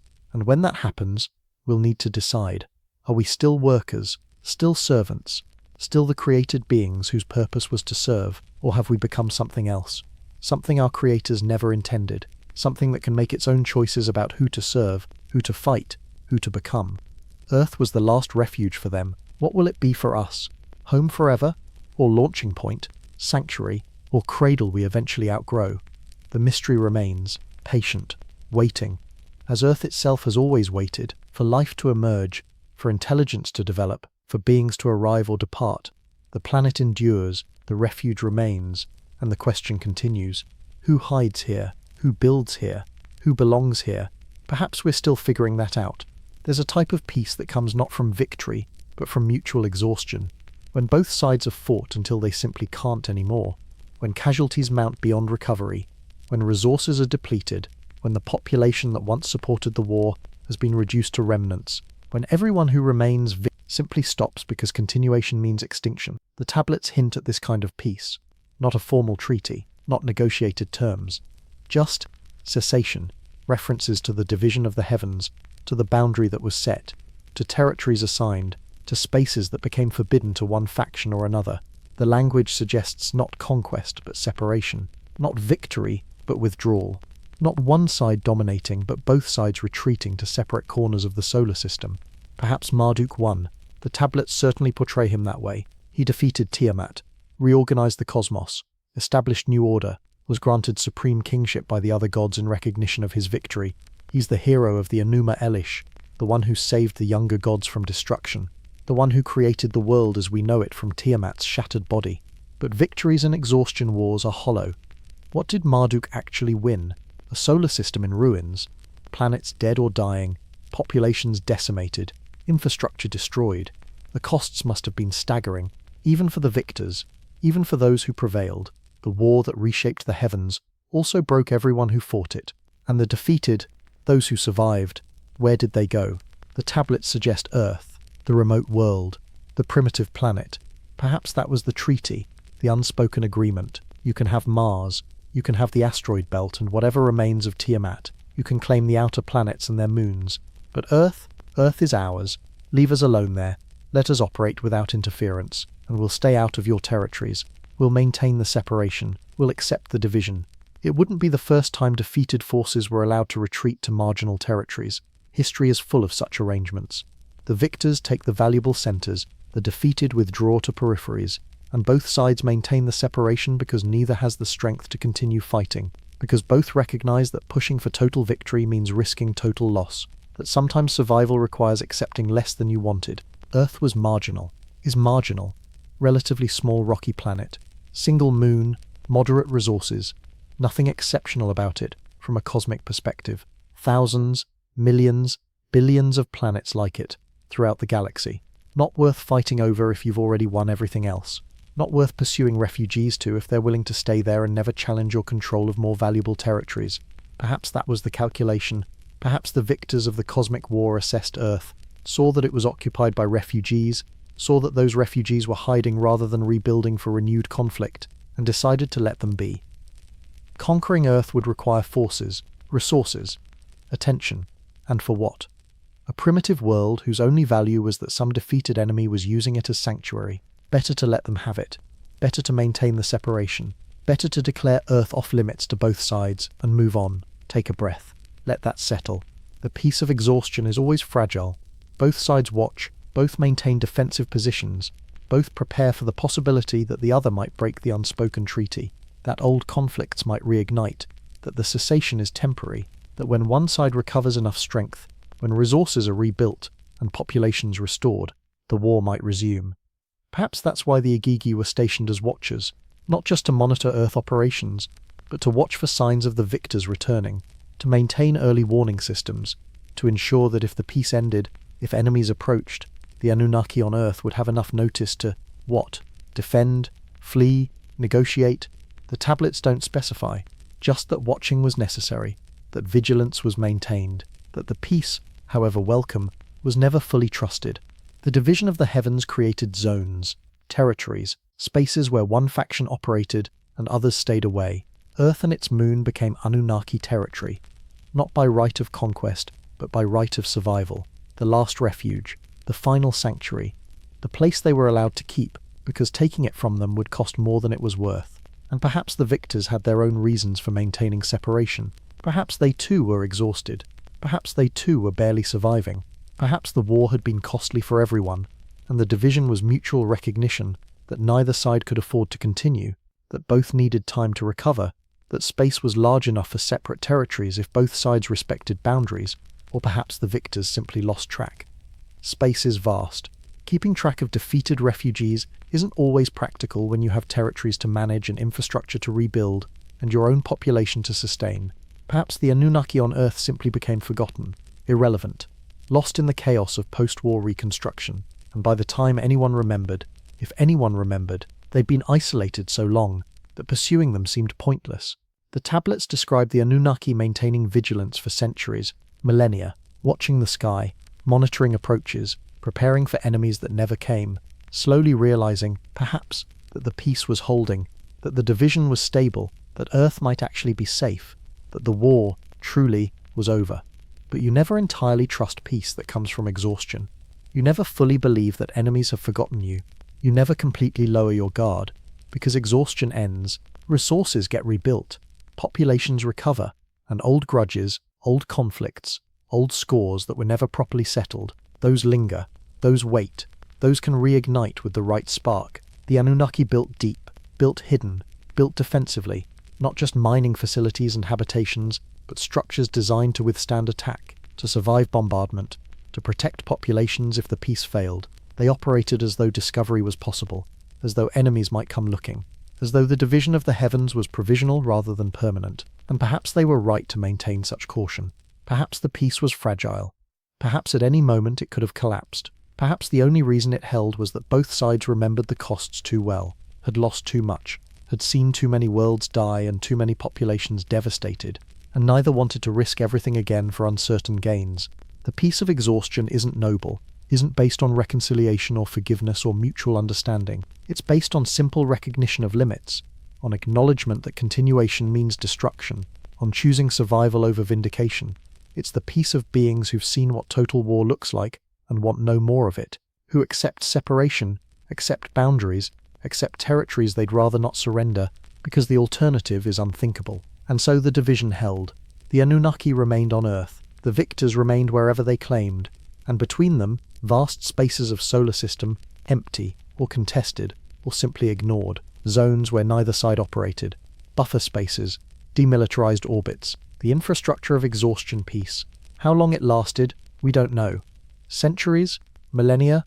Long enough that the Anunnaki established entire civilizations on Earth. Long enough that they created humans and built cities and developed extensive operations. Long enough that perhaps they began to forget that they were refugees, began to think of Earth as home rather than hiding place, began to relax their vigilance, lower their guard, believe that maybe the peace would hold forever. But peace built on exhaustion never lasts forever. Eventually strength returns. Eventually resources rebuild. Eventually new generations emerge who don't remember the costs of the old war, who see only that territories were surrendered, that enemies exist, that old scores remain unsettled, and the tablets hint, just hint, that perhaps the peace eventually ended, that enemies did remember, did return, did come looking, and the Anunnaki, after millennia of preparation, finally faced the test they'd been watching for. The breaking of the division, the end of separation, the resumption of conflicts they thought were finished, or perhaps not. Perhaps the peace held. Perhaps the Anunnaki departed for other reasons. Perhaps the watching was never needed. Perhaps the exhaustion was deep enough, the cost severe enough, that both sides kept the unspoken treaty forever. We'll never know with certainty. The tablets preserve fragments, hints, suggestions, but not definitive accounts, not clear endings, just the suggestion of peace, fragile peace, built on mutual recognition that neither side could afford to continue fighting. And perhaps that's the most valuable lesson, that even cosmic warfare can end, that exhaustion eventually forces cessation, that survival sometimes requires accepting less than total victory, that peace, however fragile, is possible even between ancient enemies. The division held long enough for us to emerge, long enough for humanity to develop from created workers into something more, long enough that when the Anunnaki departed, for whatever reason, we remained, inheriting Earth, taking over territories that had been theirs, becoming, in effect, the successors to refugee civilization. And perhaps we should remember that. Remember that we exist because war ended, because exhausted combatants chose separation over annihilation, because someone, on some side, decided that survival mattered more than victory. The peace of exhaustion isn't glorious, but it's peace, and sometimes that's enough. Beneath the Mesopotamian desert, beneath millennia of sand and sediment, and the ruins of successive civilizations, something waits. The tablets speak of it constantly. The Abzu, Enki's domain, described variously as underwater, underground, or both. A place of pure waters and deep sources. A facility where Enki dwelt and conducted his work, where the me was stored, where humanity was fashioned, where knowledge was kept that was too dangerous or too valuable to share openly. For most of history, scholars assumed the Abzu was mythological, the cosmic ocean, the primordial deep, the kind of metaphysical concept every ancient culture develops to explain origins, water as source of life, the eternal womb from which all things emerge, standard mythological territory, nothing literal, nothing physical, just religious poetry dressed as geography. But the descriptions are too specific for pure metaphor. The Abzu had rooms, facilities, storage areas, places where work was conducted and beings dwelt. Enki lived there, the Anunnaki visited there, humans were created there. It's described with the same matter-of-fact tone the tablets use for actual locations, for cities that existed, for temples that could be visited, for places with physical coordinates, an actual presence in the world. What if the Abzu was real? What if it wasn't mythological but literal? An underground facility, deep beneath the surface where it would be hidden from observation, where energy signatures would be masked, where refugee operations could continue without being detected by anyone watching from space or scanning the solar system. A bunker, a base, a command center, built by beings who knew they were hiding and needed infrastructure that wouldn't give them away. Modern archaeology has found extensive evidence of underground construction in Mesopotamia, not ancient Anunnaki bases, but the much later human civilizations that built on top of whatever came before. Uruk, Babylon, all of them have lower levels, older foundations, structures beneath the surface that predate the cities we see in the archaeological record, and beneath those, who knows? Excavations only go so deep, funding runs out, political situations make further digging impossible, and the water table, high in ancient Mesopotamia, makes deep excavation technically challenging. But occasionally, hints emerge.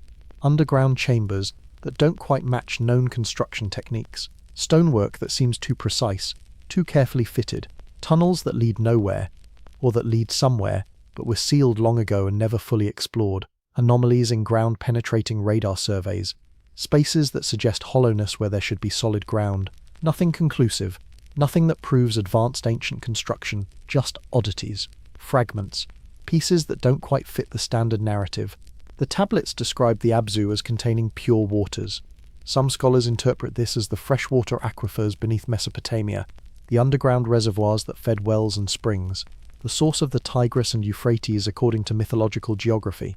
But what if pure waters means something else? Clean water for drinking and industrial use, coolant for machinery, the kind of resource any underground facility would need for long-term operations. Or perhaps pure means uncontaminated, sterile, the kind of environment needed for genetic work, for creating humans by mixing terrestrial biology with Anunnaki genetic material. The tablets describe this process happening in the Abzu, under Enki's supervision, with Nintu, the birth goddess, actually performing the work, shaping clay mixed with divine blood, creating life through processes that combine natural materials with advanced knowledge. Take a breath here. There's no rush. Modern genetic engineering requires clean environments, sterile laboratories, controlled conditions where contamination can be prevented. If the Anunnaki were conducting genetic work, if they were actually creating hybrid beings or uplifting existing hominids, they'd need similar facilities. Underground would be ideal, protected from surface conditions, isolated from potential contamination, secret from any observers who might question what was being done. The MEE were stored in the Abzu, according to several tablets, those devices or objects that contain knowledge and power, that could be stolen or lost or transferred, that granted capabilities to whoever possessed them. If they were actual technology, actual databases or control systems or whatever physical form they took, then storing them underground makes sense, protecting them, keeping them secure, making sure critical knowledge wasn't lost if surface facilities were attacked or discovered. And perhaps the Abzu was more than one location. Perhaps it was a network, facilities scattered across Mesopotamia or across the world, connected by tunnels or communication systems, each one serving different purposes: mining operations, genetic laboratories, command centers, storage facilities, all hidden beneath the surface, all masked from observation, all part of the infrastructure refugees needed to survive while remaining undetected. Some researchers have pointed to anomalies in archaeological surveys of Iraq, areas where ground-penetrating radar suggests extensive underground structures, spaces too regular to be natural caverns, too organized to be random geological features. But these areas, for various reasons, haven't been fully explored: war, politics, the danger of excavating in contested regions, and perhaps, just perhaps, some reluctance to find things that would challenge too many assumptions about human history. The tablets suggest the Abzu was sealed eventually, that access was restricted, that it became forbidden, perhaps when the Anunnaki departed, perhaps earlier when certain knowledge became too dangerous to allow continued access. The entrances blocked, the tunnels collapsed, the facilities buried under deliberate backfill, not destroyed, but hidden, preserved but inaccessible, left for some future time when humanity was ready, when conditions changed, when whoever might return would need what was stored there. Or perhaps it was never sealed, perhaps it simply degraded, perhaps without maintenance. Underground facilities collapsed naturally, water seeped in, stone crumbled, metal corroded, organic materials rotted, and over thousands of years, what had been sophisticated infrastructure became rubble, became unrecognizable, became the kind of anomaly archaeologists notice but can't quite explain. The Abzu remains hidden. If it exists, if it's more than mythology, if the tablets are preserving memory of actual underground facilities rather than creating religious metaphor, the silence of the earth reveals nothing. The patience of buried stone keeps whatever secrets might be pressed into it, and we, thousands of years later, can only wonder what lies beneath the sand, what infrastructure refugees built, what they protected, what they left behind. Modern technology could find it perhaps: deep penetrating radar, seismic surveys, systematic exploration of known anomalies, but resources are limited, priorities are elsewhere, and the political situation in Iraq, where most of ancient Mesopotamia's cities once stood, makes large-scale archaeological surveys difficult, dangerous, often impossible. So the Abzu remains as it's always been, hidden, protected by depth and time, and the simple fact that no one has looked in quite the right place, or looked with quite the right assumptions, or been willing to take seriously the possibility that underground facilities might exist, that predate human civilization. The tablets wait too, preserved in museums, still describing the Abzu, still claiming it was real, still suggesting that beneath the surface, something waits. Enki's domain, the place where humanity was fashioned, the storehouse of knowledge that refugees brought from destroyed worlds, the hidden infrastructure of cosmic refugees, waiting, patient, silent, as all buried things wait for time to reveal them, or for time to complete their degradation, for excavation to reach deep enough, or for secrets to remain hidden forever, beneath the surface, always beneath, in the darkness, in the stillness, where water flows and stone remembers, where the Abzu, real or mythological, continues its eternal rest, hidden, protected, waiting. When ancient texts speak of beings watching from above, when they describe watchers stationed in the heights, when they mention surveillance and observation and constant vigilance, it's easy to dismiss as religious metaphor, gods watching from heaven, divine oversight, the all-seeing eye of authority, standard theological concepts, nothing requiring physical interpretation. But the Mesopotamian tablets are more specific than that. The Igigi, those 300 Anunnaki assigned to heaven, weren't scattered vaguely in the sky. They were stationed, organized, given shifts and duties and specific observation responsibilities. The language is administrative, military, the kind of detail that suggests actual positions being maintained, actual watching being conducted. actual early warning systems being operated. What would orbital surveillance look like for refugee civilization hiding on a primitive planet? What infrastructure would beings fleeing cosmic warfare establish to ensure they weren't caught by surprise? What watching would they maintain, and for how long? The Moon offers the most obvious platform, close enough to Earth for direct observation, far enough for broad perspective, with lower gravity making launches and landings easier than from Earth's surface, no atmosphere to obstruct viewing or complicate operations, geologically stable, available, perfect for a surveillance station if you're trying to monitor a planet while remaining separate from it.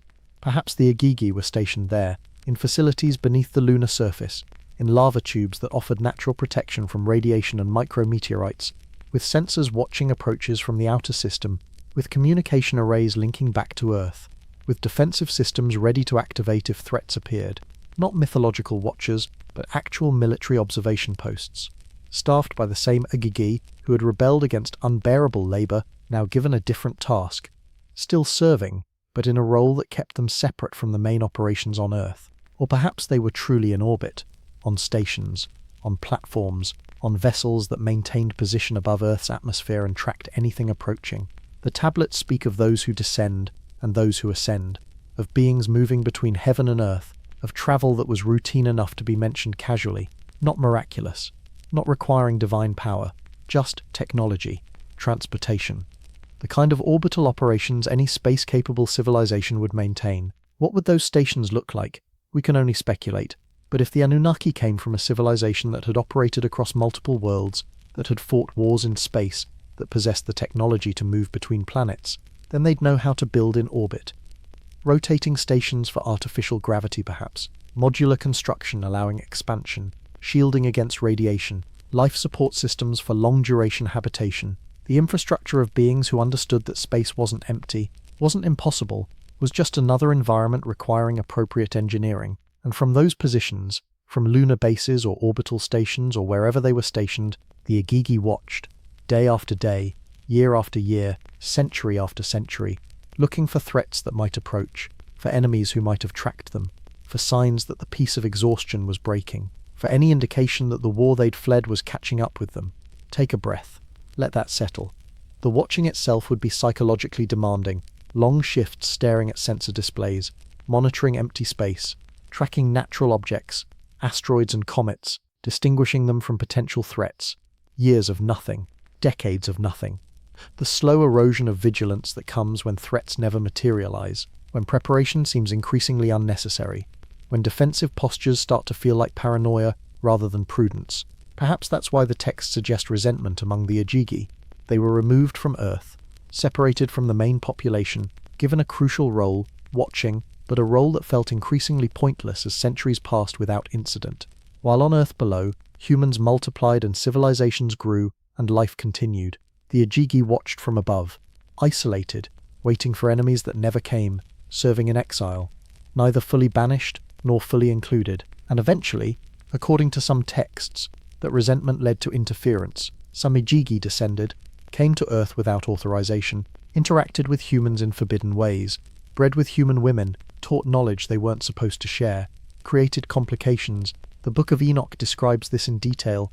200 watchers descending to Mount Hermon, taking wives, producing giant offspring, teaching forbidden arts, disrupting the order the great Anunnaki had tried to establish. Perhaps those accounts preserve memory of actual events, of Agigi abandoning their posts, of surveillance breaking down, of the watching system failing because those assigned to watch decided they'd rather participate, would rather come down from their orbital exile and live on Earth with the beings they'd been watching, would rather risk whatever consequences might come than continue the endless, pointless, soul-crushing duty of monitoring empty space for threats that seemed never to arrive. The consequences, according to the texts, were severe. The Watchers were bound, imprisoned, punished for their transgression. Their hybrid offspring, the Nephilim, were hunted, destroyed, and eventually the flood came, wiping away the complications, resetting everything, allowing the Anunnaki to start over with stricter controls, with better separation between watchers and watched, with lessons learned about what happens when vigilance breaks down. But what happened to the infrastructure? If orbital stations existed, if lunar bases were established, what became of them? Did the Anunnaki take them when they departed, dismantle them to prevent discovery, or simply abandon them, leaving structures in orbit or buried beneath lunar dust, waiting for someone to find them. We've sent missions to the moon. 12 Apollo astronauts walked its surface. Rovers have explored, orbiters have photographed, but we've barely scratched the surface. The far side of the moon remains largely unexplored.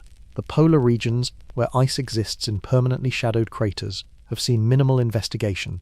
And beneath the surface, the lava tubes we know exist, the caverns that radar suggests might be there, almost entirely unknown. If Anunnaki bases existed on the moon, if the Igigi were truly stationed there, we might not recognize what we were seeing. Technology degrades, structures collapse. Without maintenance, even advanced facilities become ruins, become unrecognizable, become the kind of thing that shows up on surveys as anomaly, irregularity, something that doesn't quite match expectations, but doesn't scream artificial structure loudly enough to trigger investigation. And in orbit, space is full of debris, natural and artificial. We track thousands of objects, but we assume they're all recent, all from our own space programs, or from natural capture of asteroids. We don't look at orbital debris and think maybe this has been here for thousands of years. We don't scan for structures that might be ancient. We don't consider that the space around Earth might contain artifacts of earlier spacefaring presence. Perhaps that's intentional. Perhaps we're not looking because we're not ready to find. Perhaps some questions are safer left unasked until we have frameworks for understanding the answers. Perhaps ancient orbital stations, if they exist, should remain hidden until humanity reaches a point where discovering them won't shatter too many certainties about our place in cosmic history. The Igigi watched for centuries, perhaps millennia, from positions we can only guess at, using technology we can only imagine, maintaining vigilance against enemies that never came, or that came in ways the tablets don't clearly describe, or that were always coming but moving so slowly that arrival seemed centuries away. When watching began, and still seems centuries away now that we're the ones watching the stars, the surveillance infrastructure, if it existed, if they're real, wait beneath the dust for eventual discovery, or for eventual degradation into unrecognizable rubble, and we, humanity, have taken over the role. We're the ones watching now, monitoring approaches, tracking near-Earth objects, maintaining satellites and stations and telescopes that scan the cosmos, building the infrastructure our creators, if the tablets are true, once maintained for their own protection. Perhaps that's what we were meant to become, not just workers, not just servants, but inheritors, the next civilization to watch the skies, the next beings to maintain vigilance, the next ones to wonder what's out there, and whether it's watching back. The Igigi wait in silence. Wherever they are, whatever became of them, the stations orbit, perhaps in degraded trajectories that will eventually decay. The lunar bases rest, perhaps in darkness beneath the surface, and the watching continues, by us now, inheritors of a duty we didn't know we were assuming, from above, always from above, in the heights, in the silence, in the patient darkness where watchers have always stationed themselves, still watching, still waiting, still wondering when, if ever, the threats they prepared for will finally arrive. There's something deeply unsettling about preparation without fulfillment, about defensive positions maintained for centuries against threats that never materialize, about vigilance that slowly corrodes into paranoia as year after year passes without incident. The human mind, perhaps any sentient mind, struggles with this. We're built to respond to immediate dangers, to threats we can see, to enemies who actually appear, waiting forever for something that might never come. That's a special kind of psychological torture. The tablets suggest the Anunnaki lived with this, built infrastructure for defense, stationed watchers to monitor approaches, established protocols for what to do if enemies arrived, and then waited for thousands of years, watching the skies, tracking orbital mechanics, calculating return times for anyone who might be pursuing them, wondering constantly whether the peace of exhaustion would hold, or whether old enemies would remember, would track them, would come to finish what had started. But no one came. Or if they came, the tablets don't clearly describe it. There's no great final battle over Earth, no climactic confrontation, no clear moment when enemies arrived and were defeated, or when the Anunnaki had to flee again, just ongoing operations, continuing civilization, the slow development of human workers into human civilizations, and eventually, departure. The Anunnaki leaving Earth, not because enemies forced them out, but for reasons the tablets leave frustratingly vague. Perhaps that's the most disturbing possibility. Not that enemies caught them, but that they never came. That all the preparation, all the vigilance, all the infrastructure built for defense against pursuit was never needed. that the cosmic war ended so completely that no one bothered tracking refugees to backwater planets, that Earth's remoteness actually worked, that hiding among primitives was sufficient protection, or perhaps enemies did come, but not in the way expected, not with fleets and weapons, not with overwhelming force. Perhaps they came subtly, slowly, in ways that wouldn't trigger defensive responses.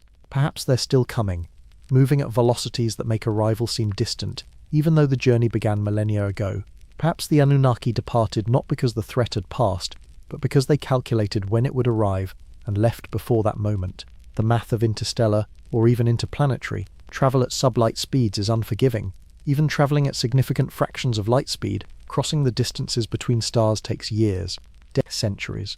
Long enough that pursuit isn't immediate, long enough that refugees might establish entire civilizations before pursuers arrive, long enough that watching feels pointless, because by the time you see them coming, they're already too close to escape. Take a breath. Let that settle. Perhaps that's what the Anunnaki were calculating. Not whether enemies were coming, but when. Running the numbers, tracking velocities, monitoring the outer system for signs of approach, and determining, at some point, that departure was necessary. Not because of immediate threat, but because of calculated arrival times. Because the lead they had was running out. Because staying on Earth meant being present when enemies finally reached this system. And humanity? We were left behind. Not out of cruelty necessarily, not out of abandonment, but because we couldn't leave, because we were adapted to Earth, because taking us would slow the Anunnaki down, because the ships or systems or whatever they used for departure had limited capacity, because refugees fleeing again don't have resources for passengers who can't contribute to survival. We were created to work on Earth, to maintain operations on Earth. We served our purpose, and when the Anunnaki needed to leave, we simply weren't part of those plans. Or perhaps enemies never existed at all. Perhaps the whole narrative of cosmic warfare is exaggeration, misunderstanding, religious interpretation of more mundane events. Perhaps the Anunnaki were never refugees, never hiding, never watching for threats that might pursue them. Perhaps they were always explorers or colonists or something else entirely, and the war stories are how later civilizations made sense of their departure. How humans explained beings who came, taught, built, and then left. Gods must have come from somewhere, must have had reasons, must have had conflicts and dramas worthy of their status. So warfare, so pursuit, so hiding and watching and eventual departure before enemies arrived. We project our own psychology onto ancient accounts. We assume cosmic civilizations behave like human civilizations. We imagine pursuit and revenge and scores that must be settled. But perhaps space is too vast. Perhaps civilizations operate on different values. Perhaps winning a war means not caring about the defeated, not tracking them, not bothering with refugees who flee to unimportant systems. Perhaps the enemy never came because there was no enemy, or because the enemy won so completely they had no reason to pursue remnants. The silence of space offers no answers. The distances are too vast, the timescales too long. If enemies were pursuing the Anunnaki, if they tracked them to Earth, if they're still approaching, we might not detect them until arrival was imminent. Space doesn't carry warnings, doesn't announce approach. Objects moving at high velocity, dark objects that don't reflect much light, could be extraordinarily difficult to detect until they were already entering the solar system. And what would we do if we detected them? If sensors, ours, or degraded Anunnaki systems still operating, suddenly registered something approaching from the outer system, something on a trajectory toward Earth, something moving too fast or too purposefully to be natural. Do we have protocols for that? Do we have responses planned? Or would we simply watch, as perhaps the Anunnaki watched, as the approach continued and arrival became inevitable, and we realized we were waiting for something we had no capacity to stop? The enemy that never came might still be coming. That's the horror of cosmic distances, of travel times measured in centuries, of threats that move so slowly they seem stationary, but are always approaching. The Anunnaki might have departed, not because they'd escaped, but because they'd calculated arrival times and needed to maintain their lead. And we, inheriting Earth, might be sitting in the impact zone of conflicts we don't understand, waiting for enemies who are still approaching, still closing the distance, still coming, even though millennia have passed since the war that started their pursuit. Or perhaps the enemy came and left. Perhaps they scanned the solar system, found Mars dead, found Earth inhabited only by primitive humans with no technology, determined that Anunnaki presence was too old, too degraded, too diluted to matter, and moved on, pursuing other refugees, chasing other threads, leaving Earth alone because by the time they arrived, The Anunnaki were already gone, and killing humans who had no memory of cosmic warfare seemed pointless. We may never know. The tablets don't tell us. They describe preparation, vigilance, watching, but not arrival, not confrontation, not the moment when all that preparation was tested. Just silence. The watching continuing, the defenses maintained, the protocols established and preserved and passed down through generations of watchers who slowly stopped believing threats were real. And perhaps that's the cruelest outcome, not to be destroyed by approaching enemies, but to spend eternity preparing for threats that never materialize, to build entire civilizations around defensive postures that prove unnecessary, to watch and wait and calculate and prepare, and never know whether you succeeded in hiding or whether there was never anything to hide from in the first place. The enemy that never came haunts this story, present in every defensive structure, in every reference to watching, in every protocol for detection and response, but never appearing, never confirming the fear, never validating the preparation, just absence, silence, the void where threats were expected but never arrived.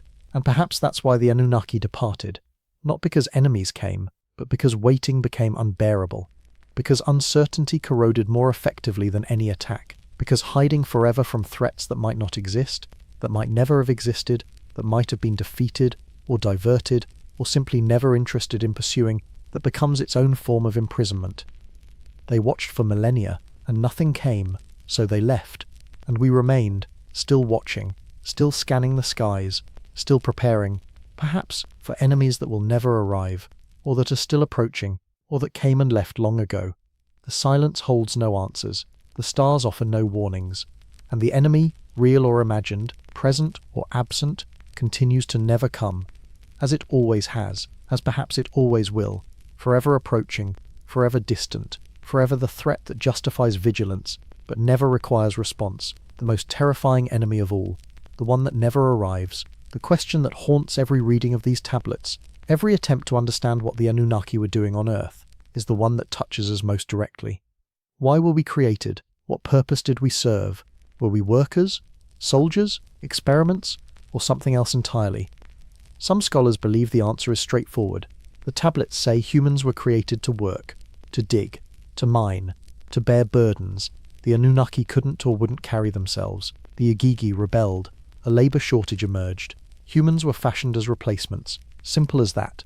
We're biological tools, created beings designed for specific tasks. Our purpose was utility. Our value was functional. Nothing more complicated than any other technology developed to solve a problem.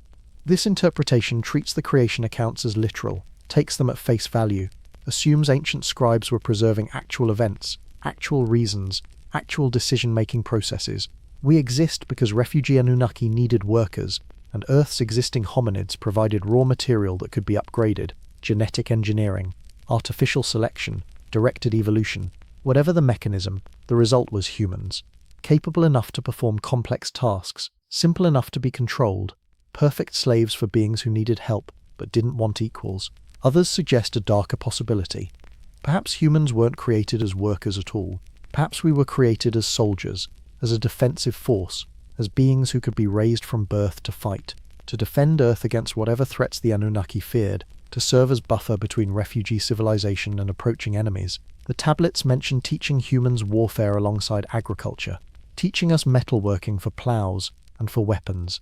Perhaps our true purpose was military, to be the army that exhausted Anunnaki forces could no longer field, to fight wars they could no longer fight themselves. This would explain certain oddities in the accounts.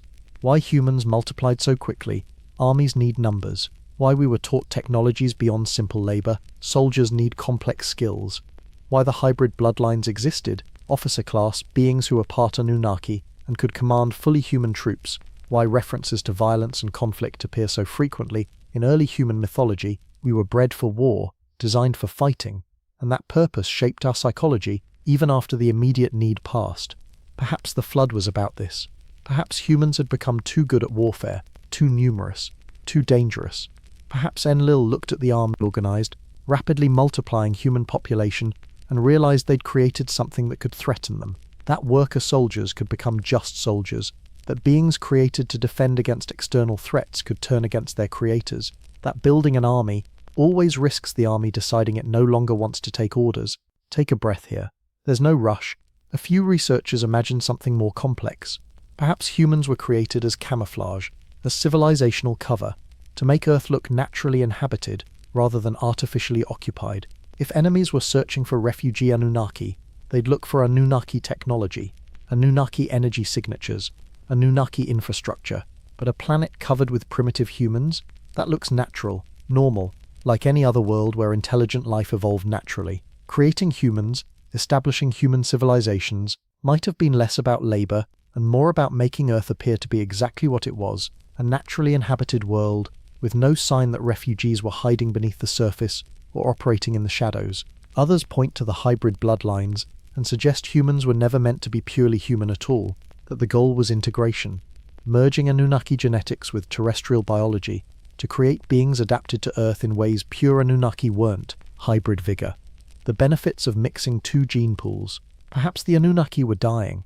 Perhaps Earth's environment, the gravity, the diseases, the conditions, were slowly killing them. Perhaps creating human Anunnaki hybrids was survival strategy, a way to preserve their genetics, their knowledge, their essence, in forms that could thrive on Earth even after pure Anunnaki could no longer sustain themselves.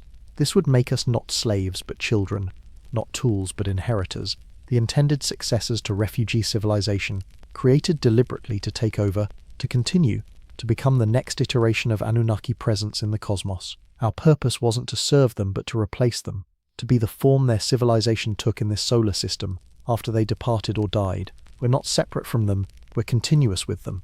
Different chapter of the same story. Some believe humans were created accidentally, that we weren't planned at all, that Anunnaki and humans simply interbred naturally once the Anunnaki arrived on Earth, that the creation stories are mythologized versions of standard biological mixing that happens when two compatible species occupy the same territory. The creation was just evolution with outside genetic input, nothing deliberate, nothing designed, just natural processes operating with new variables introduced. We may never know which interpretation is correct. The tablets preserve fragments, pieces, accounts that can be read multiple ways depending on assumptions. If you assume the Anunnaki were literal beings, then humans were literally created through genetic engineering for some specific purpose. If you assume the Anunnaki are mythological, then humans evolved naturally, and the creation stories are religious metaphor. If you assume something in between, then the truth is probably in between too. Perhaps all the interpretations are partially correct. Perhaps we were created as workers, and as soldiers, and as camouflage, and as hybrids, and through natural interbreeding. Perhaps different factions among the Anunnaki had different goals. Enlil wanted workers he could control. Enki wanted beings he could educate and elevate. The Ajigi wanted companions to break their isolation. The refugees as a collective wanted Earth to look naturally inhabited. And the result, humanity, reflects all those purposes. Contradictory, complex, not designed for one clear function, but emerging from multiple competing intentions. That would explain why we're so difficult to categorize, why we show capabilities far beyond what workers would need, why we're so prone to violence yet also capable of cooperation, why we're so curious yet also so willing to accept servitude, why we build civilizations and destroy them, why we reach for the stars and fear what's out there. We're not optimized for any single purpose, because we were never created for any single purpose. We're the compromise, the negotiated result, the beings that emerge from multiple factions, multiple goals, multiple visions of what humans should be. And perhaps that's our greatest strength. Tools optimized for one function are limited to that function. But beings created for multiple purposes, beings who inherited contradictory intentions, those beings are adaptable, flexible, capable of becoming whatever circumstances require. We were created to serve, and we learned to resist. We were created to work, and we built civilizations. We were created to fight, and we created peace. We were created to be controlled, and we became autonomous. Perhaps that's what terrified the Anunnaki. Not that we failed to fulfill our purpose, but that we exceeded it, that we became more than workers or soldiers or any single category, that we developed consciousness and agency and the ability to choose our own purposes, that the created became creators, that tools became beings, that slaves became free.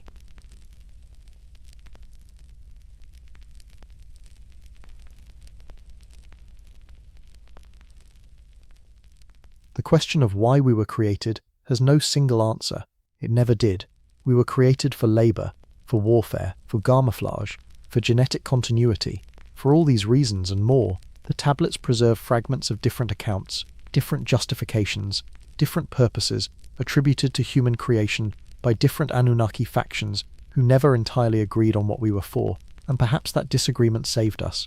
If there had been consensus, if all Anunnaki wanted the same thing from humans, we might have been optimized for that single purpose and limited by it.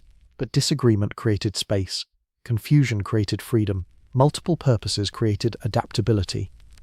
We emerged from contradiction and inherited the ability to be contradictory, to be more than any single definition, to exceed any single purpose. The tablets ask us to consider that we might be created beings, designed by something that came before us, fashioned for purposes we didn't choose. But even if that's true, even if we were created as workers or soldiers or experiments, we've become something else, something our creators didn't fully plan for, something that transcends whatever intentions shaped our beginning. And perhaps that's the deepest answer to why we were created, not for any specific purpose, but to become, to evolve, to exceed, to transform from created beings into beings who create ourselves, from slaves to something that chooses its own service, from tools to entities that decide what we're for. The question remains open, the mystery endures, and perhaps that's appropriate. Perhaps beings created for complex contradictory purposes should never have simple answers to why they exist. Perhaps our origin is meant to remain partially hidden, partially mysterious, partially unresolved, just like us. Partially this, partially that, never entirely any one thing, always becoming, always exceeding, always more than any single story can contain. The flood appears in every Mesopotamian text, in every tradition, in multiple versions spanning thousands of years. It's the hinge moment, the great catastrophe, the event that divided time into before and after, the moment when everything changed. And the question that echoes through every account is, why? Why destroy humanity? Why reset civilization? Why unleash waters that covered the earth? Some scholars interpret the flood as population control. Humanity had multiplied too rapidly, become too numerous, too loud, too difficult to manage. The tablets quote Enlil's complaint directly. The noise of mankind has become too intense for me. With their uproar, I cannot sleep. So the solution was elimination. Reduce the population to manageable levels, wipe the slate clean, start over with stricter controls and fewer humans, standard authoritarian response to subjects who become inconvenient. This reading treats the flood as internal decision, Anunnaki management dealing with a problem they themselves created. Humans multiplied as designed, but too successfully, exceeded intended parameters, and the fix was catastrophic reduction followed by more careful controls on reproduction, shorter lifespans, more difficult childbirth, all mentioned in the tablets as post-flood changes, making humans less capable of explosive population growth, ensuring we'd never again become numerous enough to threaten Anunnaki operations. Others suggest the flood was military necessity, not punishment but strategic action. Perhaps enemies were approaching. Perhaps the long-awaited pursuers had finally tracked the Anunnaki to Earth, and before their arrival, evidence needed to be eliminated. Humans were evidence. Cities were evidence. Advanced civilization on a supposedly primitive planet would immediately signal Anunnaki presence to anyone scanning the system. So the flood, deliberate destruction of surface civilization, returning Earth to apparently natural state, hiding the refugee presence before enemies arrived to look. This interpretation explains certain oddities. Why Enlil made the other Anunnaki swear secrecy. Why warning humans was forbidden. Why the destruction had to be complete. It wasn't about population control. It was about making Earth look uninhabited, about erasing signs of advanced civilization, about survival through concealment. The flood was counterintelligence operation, removing evidence before inspection, and Enki's decision to save Atrahasis, perhaps defiance or perhaps practical necessity. Complete elimination of humans would leave Earth truly empty. No camouflage, no cover story for why the planet showed signs of habitation. Better to leave some humans primitives with oral traditions about a great flood, beings who would rebuild simple civilizations that looked natural, who could serve as explanation for any residual signatures enemies might detect. Yes, there are intelligent beings here, naturally evolved, no sign of refugee presence. Take a breath, let that settle. A few researchers believe the flood was something else entirely, not a Anunnaki decision at all but natural catastrophe. Comet impact, sudden ice age ending, massive volcanic eruption, some geological event that caused actual flooding on a scale the Sumerians remembered as apocalyptic, and the tablets preserve memory of that event, but mythologize it, attribute it to divine decision rather than natural process. because ancient people, faced with unexplained catastrophe, assumed divine intention. The gods did this, must have had reasons, must have been angry, or necessary, or part of some plan. This reading dismisses most of the supernatural elements, sees the Anunnaki as metaphorical, views the creation accounts and the flood story, and all of it as religious interpretation of natural events. Yes, there was massive flooding around 2900 BCE. Archaeological evidence confirms this. But it was environmental, not intentional. The rest is mythology, meaning-making. Ancient peoples trying to understand why terrible things happen. Some believe the flood marks actual departure, that it wasn't just about destroying surface civilization, but about the Anunnaki leaving Earth entirely, the flood as cover for withdrawal, creating chaos that would occupy human attention while refugee operations shut down, dismantling infrastructure, evacuating personnel, sealing facilities, and then flooding the surface to hide evidence of what had been there. By the time waters receded, by the time humans could survey what remained, the Anunnaki were gone. Nothing left but ruins that water and time had degraded into unrecognizability. This would explain why post-flood texts show different relationship between gods and humans. Before the flood, direct interaction, hybrid bloodlines, gods walking among humans. After the flood, distance, separation, gods in heaven, humans on earth, with interaction becoming less direct, less physical, more mediated through priests and rituals, not because gods chose distance, but because they literally weren't present anymore, had departed, and only their memory remained maintained by human priests who claimed connection to beings no longer actually there. Others point to the flood as failed extinction event, that Enlil genuinely intended to eliminate humanity entirely, that the plan was total annihilation. But Enki's intervention saved enough humans that recovery was possible, and by the time Enlil realized humans had survived, departing was more practical than trying again. The flood didn't achieve its purpose, whatever that purpose was, so alternative solutions were pursued, and those alternative solutions involved leaving Earth to humans, accepting that we'd survived, that we'd continue, that the refugee presence on Earth had run its course and needed to end. We may never know which interpretation is correct. Perhaps multiple things were happening simultaneously: population control and evidence elimination, and natural catastrophe and departure preparation, all converging. Perhaps there was no single reason for the flood, but multiple overlapping causes, Anunnaki deciding conditions warranted action, natural events providing opportunity, different factions pursuing different goals, the result being catastrophe that served multiple purposes simultaneously. What we know with certainty is limited. There was major flooding in Mesopotamia around 2900 BCE. The tablets preserve accounts of this flood with remarkable detail: the dimensions of the ark, the duration of rain, the survival strategy, the aftermath. Either these details are preserved memory of actual events, or they're elaborate fiction created for religious purposes. Most scholars assume the latter, but the details are oddly specific for pure invention, and the global nature of flood myths is striking.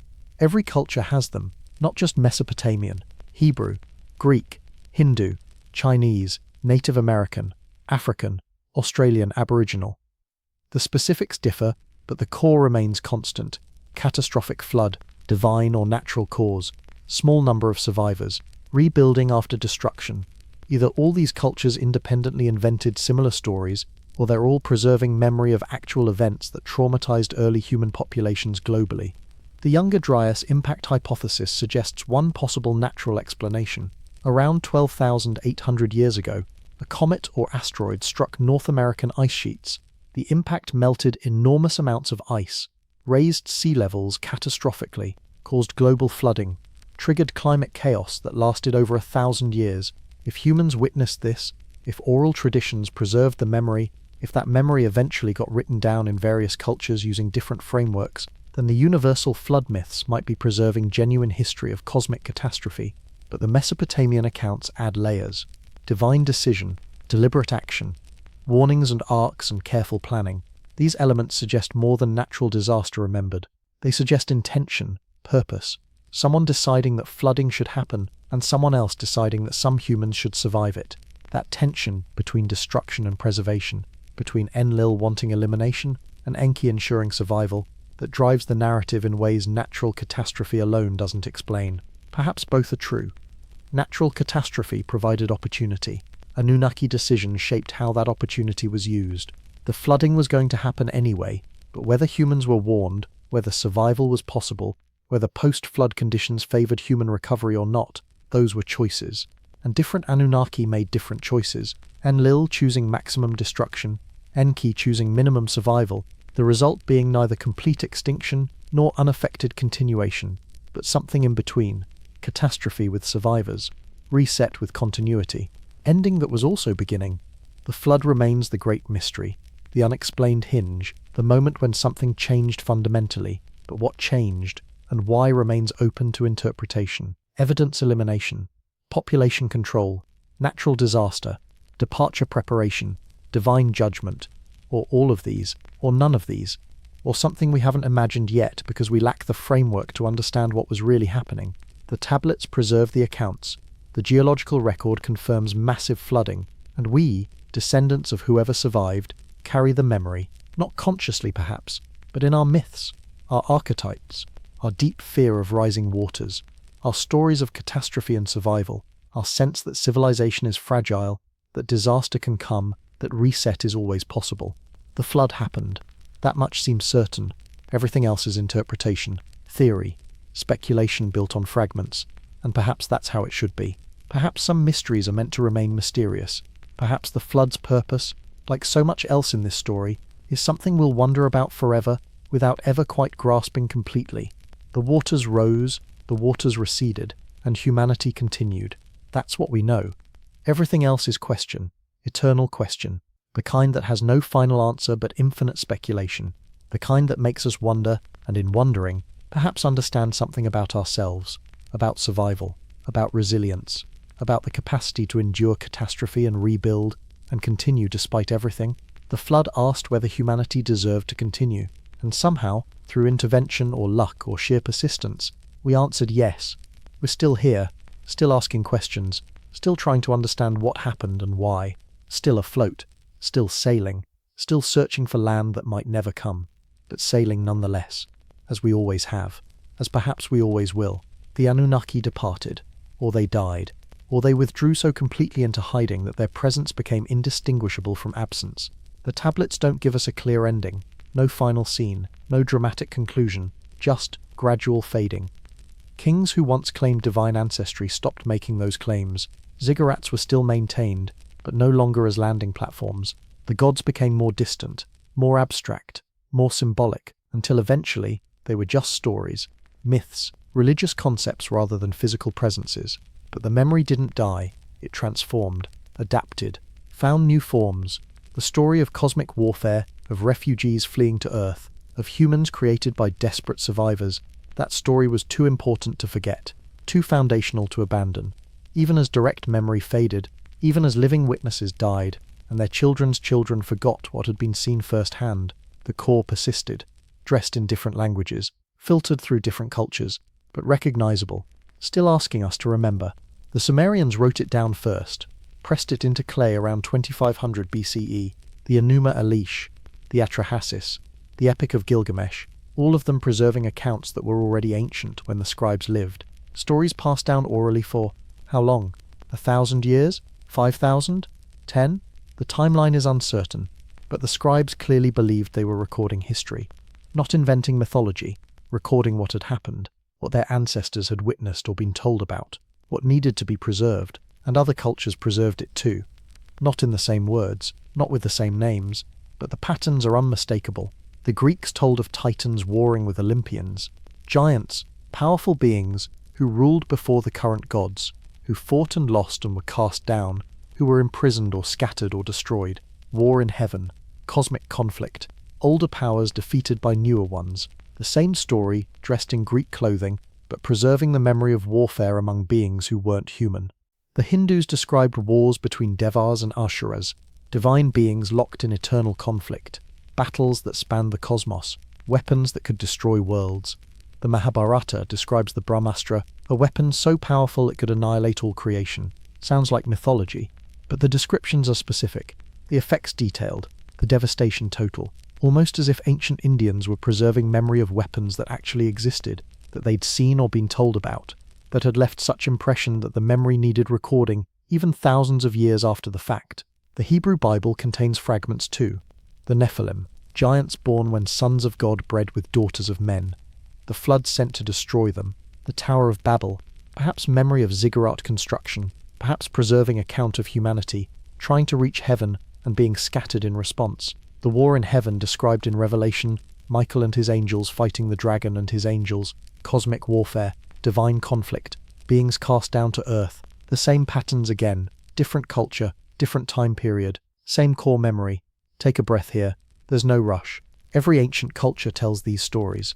War in heaven, divine beings who came to earth, hybrids born from mixing divine and human, catastrophic floods, giants, advanced knowledge given by beings from above, the Tower of Babel moment when unity was shattered, the departure of the gods, the age when heaven and earth were close, followed by age of separation. It's universal, too universal to be coincidence, too consistent across isolated cultures to be independent invention. Either every culture independently created similar myths, or they're all preserving memory of the same events, events that affected the entire planet, that left such deep impression on early humanity that the memory persisted through millennia of oral tradition, through the collapse and rise of civilizations, through language changes and cultural transformations. The details shifted, the names changed, but the core remained. War, refugees, creation, flood, departure. The story we've been tracing tonight appears everywhere. If you know what patterns to look for, modern archaeology keeps finding more pieces. The tablets discovered at Nineveh in the 1840s, the library of Ashurbanipal yielding thousands of cuneiform documents, the excavations at Ur and Uruk revealing cities older than previously imagined, the ongoing digs at Göbekli Tepe in Turkey, structures dating to 9600 BCE, built by hunter-gatherers who supposedly lacked the organization for monumental architecture, each discovery pushing back the timeline, each find suggesting human capability, appeared earlier than our models predict. Still today, archaeologists work in Iraq despite wars and instability. Still today, new tablets emerge from ruins and private collections. Still today, translations are refined and understandings shift. The work of decoding ancient memory continues, not finished, not even close to finished, just ongoing, generation after generation of scholars trying to understand what the ancients were telling us, and the mystery deepens rather than resolving. The more we learn, the more questions emerge. How did Göbekli Tepe get built? Why were ziggurats aligned with such astronomical precision? What were the ME devices that texts describe? Why do genetic studies show puzzling bottlenecks in human population history? Why does modern human behavior appear so suddenly around 50,000 years ago? Why the rapid development from hunter-gatherers to civilization in just a few thousand years? The answers we find generate more questions. The patterns we see suggest complexity we're not quite grasping, even now, in our own time. The memory influences us. We make movies about ancient aliens, television shows exploring ancient mysteries, books proposing that gods were astronauts. The mainstream dismisses these as pseudoscience, as sensationalism, as misreading of mythology. And often that criticism is valid. Often the connections drawn are too loose, the evidence too thin, the conclusions too dramatic. But the impulse is understandable. The feeling that there's something more, that the ancient accounts are preserving something real, that underneath the mythology lies history we haven't quite accessed, that the Sumerians and Babylonians and all the others were trying to tell us something important, and we, thousands of years later, are still trying to understand what they meant. The same stars that shone over Mesopotamian scribes shine over us tonight, unchanged, still marking the same constellations, still following the same paths, and we look up at those stars just as the Anunnaki supposedly did, just as early humans did, just as everyone has always done, and we wonder, are we alone? Where did we come from? Is there something out there? Something that came here once? Something that might return? Perhaps the deepest legacy of the Anunnaki story, whether it's literal history or pure mythology, is that wondering itself, the refusal to accept simple answers about human origins, the willingness to consider possibilities outside standard frameworks, the sense that our story is stranger, older, more complex than conventional narratives allow. We quote still asking the questions the tablets raised, still excavating ruins, still translating ancient languages, still searching for evidence of what might have been, still watching the skies for signs of something more. The work hasn't ended. The story hasn't concluded. We're living in the middle of it. Inheritors of memory, we're still trying to decode. Descendants of events we're still trying to understand. And perhaps that's appropriate. Perhaps the story isn't meant to have an ending. Perhaps we're the continuation, the next chapter. The beings created by refugees, if that's what we are, now spreading across Earth and beginning to reach beyond it, doing what our creators did, leaving the homeworld, establishing presence elsewhere, becoming spacefaring, following the same trajectory that brought the Anunnaki to Earth, except now we're the ones leaving. The tablets wait in museums, still readable, still asking to be understood. The ruins wait in desert sands, still revealing pieces, still showing glimpses of what was. The memory waits in myths and stories, and the deep structures of human culture, still echoing, still resonating, still suggesting that we're part of something larger than we've imagined, and we continue, still here, still multiplying, still building, still asking, still reaching. Children of refugees or children of Earth or both or neither, it doesn't matter. We're here, we're conscious, we're wondering, and that wondering connects us across time to everyone who's ever looked at ruins and asked what happened, who's ever read ancient texts and wondered what they really mean, who's ever felt that human history is stranger than we've been told. The memory survives in us, in our questions, in our refusal to stop asking, in our willingness to consider that maybe, just maybe, the ancients knew something we've forgotten, that maybe the story of cosmic warfare and refugee gods and created humans is preserving truth we need to recover, or maybe it's preserving different truth about human nature, about our place in the cosmos, about cycles of rise and fall and the fragility of civilization. Either way, we remember, imperfectly, fragmentarily, through myths and tablets and ruins and speculation, but we remember. The story doesn't die, it transforms, it adapts, it continues. In archaeological papers and ancient texts, in fringe theories and mainstream dismissals, in the tension between evidence and interpretation, in all of it, the memory lives, and perhaps someday, through excavation or translation or breakthrough or revelation, we'll understand, we'll crack the code, we'll bridge the gap between ancient testimony and modern understanding. We'll know with certainty what happened, whether the Anunnaki were real, whether we were created, whether cosmic warfare brought refugees to Earth, whether the story is literal or metaphorical, or something in between, or perhaps we'll never know. Perhaps the mystery is meant to endure. Perhaps some questions are more valuable than their answers. Perhaps the wondering itself, the perpetual investigation, the endless curiosity, that's the real legacy. Not knowledge, but the drive toward knowledge. Not answers, but the refusal to stop asking. The Anunnaki left us that. Whether they existed or not, whether the story is true or false, they left us the question, the mystery, the sense that there's more, and we, inheritors of that legacy, continue the search, continue the wondering, continue reaching toward understanding that might forever remain just beyond our grasp. The memory survives, in clay, in myth, in us, and the story continues, as it always has, as perhaps it always will, until the answers come, or until we accept that the wondering itself is answer enough. The night deepens, the stars turn, the tablets rest in their cases, and somewhere, in the space between what we know and what we imagine, the Anunnaki story endures. Waiting, patient, silent, like everything in this tale has always been. Waiting for us to remember what we've forgotten, or to invent what we never knew, or to discover what's been hidden all along. The memory holds all possibilities, refuses none, invites endless interpretation, and we, children of the question, continue asking, as we were perhaps meant to.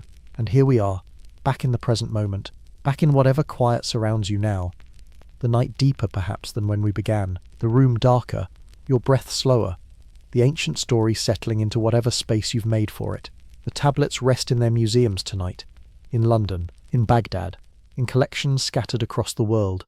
The cuneiform pressed into them 4,000 years ago remains sharp, still readable, still preserving accounts of cosmic warfare, of refugees fleeing, of humans created by desperate survivors, still asking us to decide what we're reading, history or mythology, memory or invention, truth or something that transcends the binary between them. The same stars that shone over burning Mars, over the Anunnaki watching from lunar bases, over Sumerian scribes pressing clay, those stars still shine tonight, unchanged, following paths they've followed for billions of years. They witnessed everything, or they witnessed nothing. They offer no testimony either way, just light, just presence, just the patient turning of cosmic time that makes all our questions seem like whispers in an endless night. We may never know with certainty whether the Anunnaki were real, whether they fled a war that destroyed worlds, Whether they came to Earth as refugees and created us as workers or soldiers or companions, whether the flood was evidence elimination or population control or natural catastrophe, whether they departed because enemies approached or simply because their work was done, the mystery endures. Patient as the stone that holds the tablets, silent as the space between stars. And perhaps that's enough. Perhaps some questions are meant to remain open. Perhaps the not knowing is part of what makes us human. This hunger to understand, this refusal to accept simple answers, this willingness to look at ruins and tablets and ask what if. What if the stories are true? What if beings from elsewhere shaped our beginning? What if we're children of cosmic warfare, inheritors of conflicts we never chose, carrying legacy we don't fully understand? Take a breath. There's no rush. There never was. The same stars that shone over Mesopotamian scribes shine over us tonight, unchanged. Still marking the same constellations, still following the same paths. And we look up at those stars just as the Anunnaki supposedly did, just as early humans did, just as everyone has always done. And we wonder, are we alone? Where did we come from? Is there something out there? Something that came here once? Something that might return? Perhaps the deepest legacy of the Anunnaki story, whether it's literal history or pure mythology, is that wondering itself. The refusal to accept simple answers about human origins, the willingness to consider possibilities outside standard frameworks, the sense that our story is stranger, older, more complex than conventional narratives allow. Somewhere in Iraq tonight, the ruins of Uruk stand in darkness, partially excavated, partially buried, the ziggurat reduced to its base, the great walls weathered by millennia, but present, still marking the place where something remarkable happened. Whether that something was divine intervention, or human achievement, or refugee operation, or all of these, or none, the ruins remain. Silent, patient, keeping whatever secrets they hold. The wind moves over them as it always has, carrying sand, shifting dunes, slowly eroding what remains. The same wind that moved over those walls when they were new, when the city was alive, when scribes pressed tablets and priests climbed stairs, and perhaps, just perhaps, beings from elsewhere walked among humans and wondered what they'd created. The wind doesn't distinguish between then and now, between occupied and abandoned, between mystery and memory. It just moves, endless, indifferent, eternal. And perhaps that's the deepest truth, not in the tablets or the theories or the evidence or the speculation, but in the continuity, the patterns that repeat. Civilizations rise, civilizations fall, stories are told, stories are forgotten, memory fades but never quite dies, questions persist even when answers don't, and beings, whether Anunnaki or human, whether created or evolved, whether refugees or natives, all look at the same stars and wonder, we're still doing what they did, still watching the sky, still asking where we came from, still reaching beyond what we currently are, still building, still creating, still fighting and fleeing and hiding and seeking. The patterns repeat, the cycles continue, and perhaps that's the real legacy. Not any specific answer about origins, but the recognition that we're part of something larger, something that transcends individual civilizations, something that connects all wandering minds across all of time. The story we've traced tonight, from cosmic warfare through refugee arrival, through human creation, through flood and departure, that story doesn't end. It continues, in us, in our questions, in our refusal to stop wondering. In archaeological digs still happening, and tablets still being translated, and theories still being proposed, and mysteries still being investigated, we're living in the middle of it, not the end, not even close to the end, just another chapter in a story that might have no conclusion, and that's okay.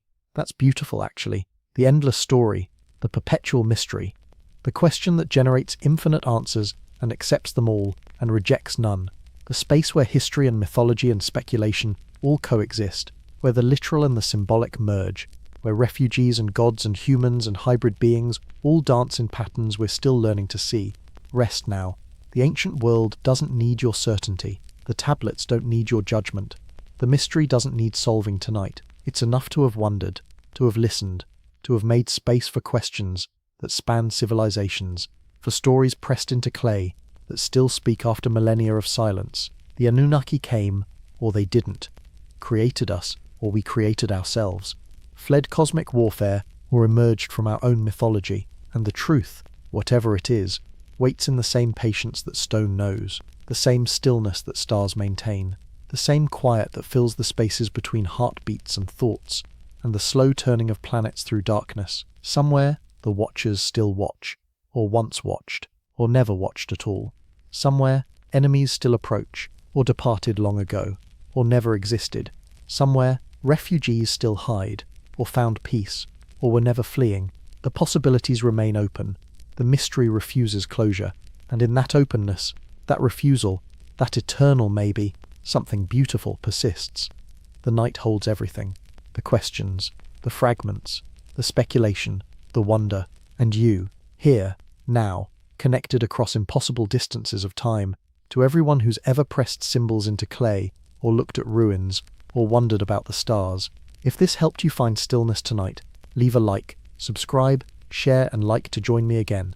There are countless ancient stones still waiting to tell their stories, countless quiet nights we can spend together, listening. The story continues, in the silence, in the stillness, in the space where breath meets thought, meets the ancient question that has no answer but infinite asking. The wind moves, the sand shifts, the stars turn slowly overhead, and somewhere, always, something remembers,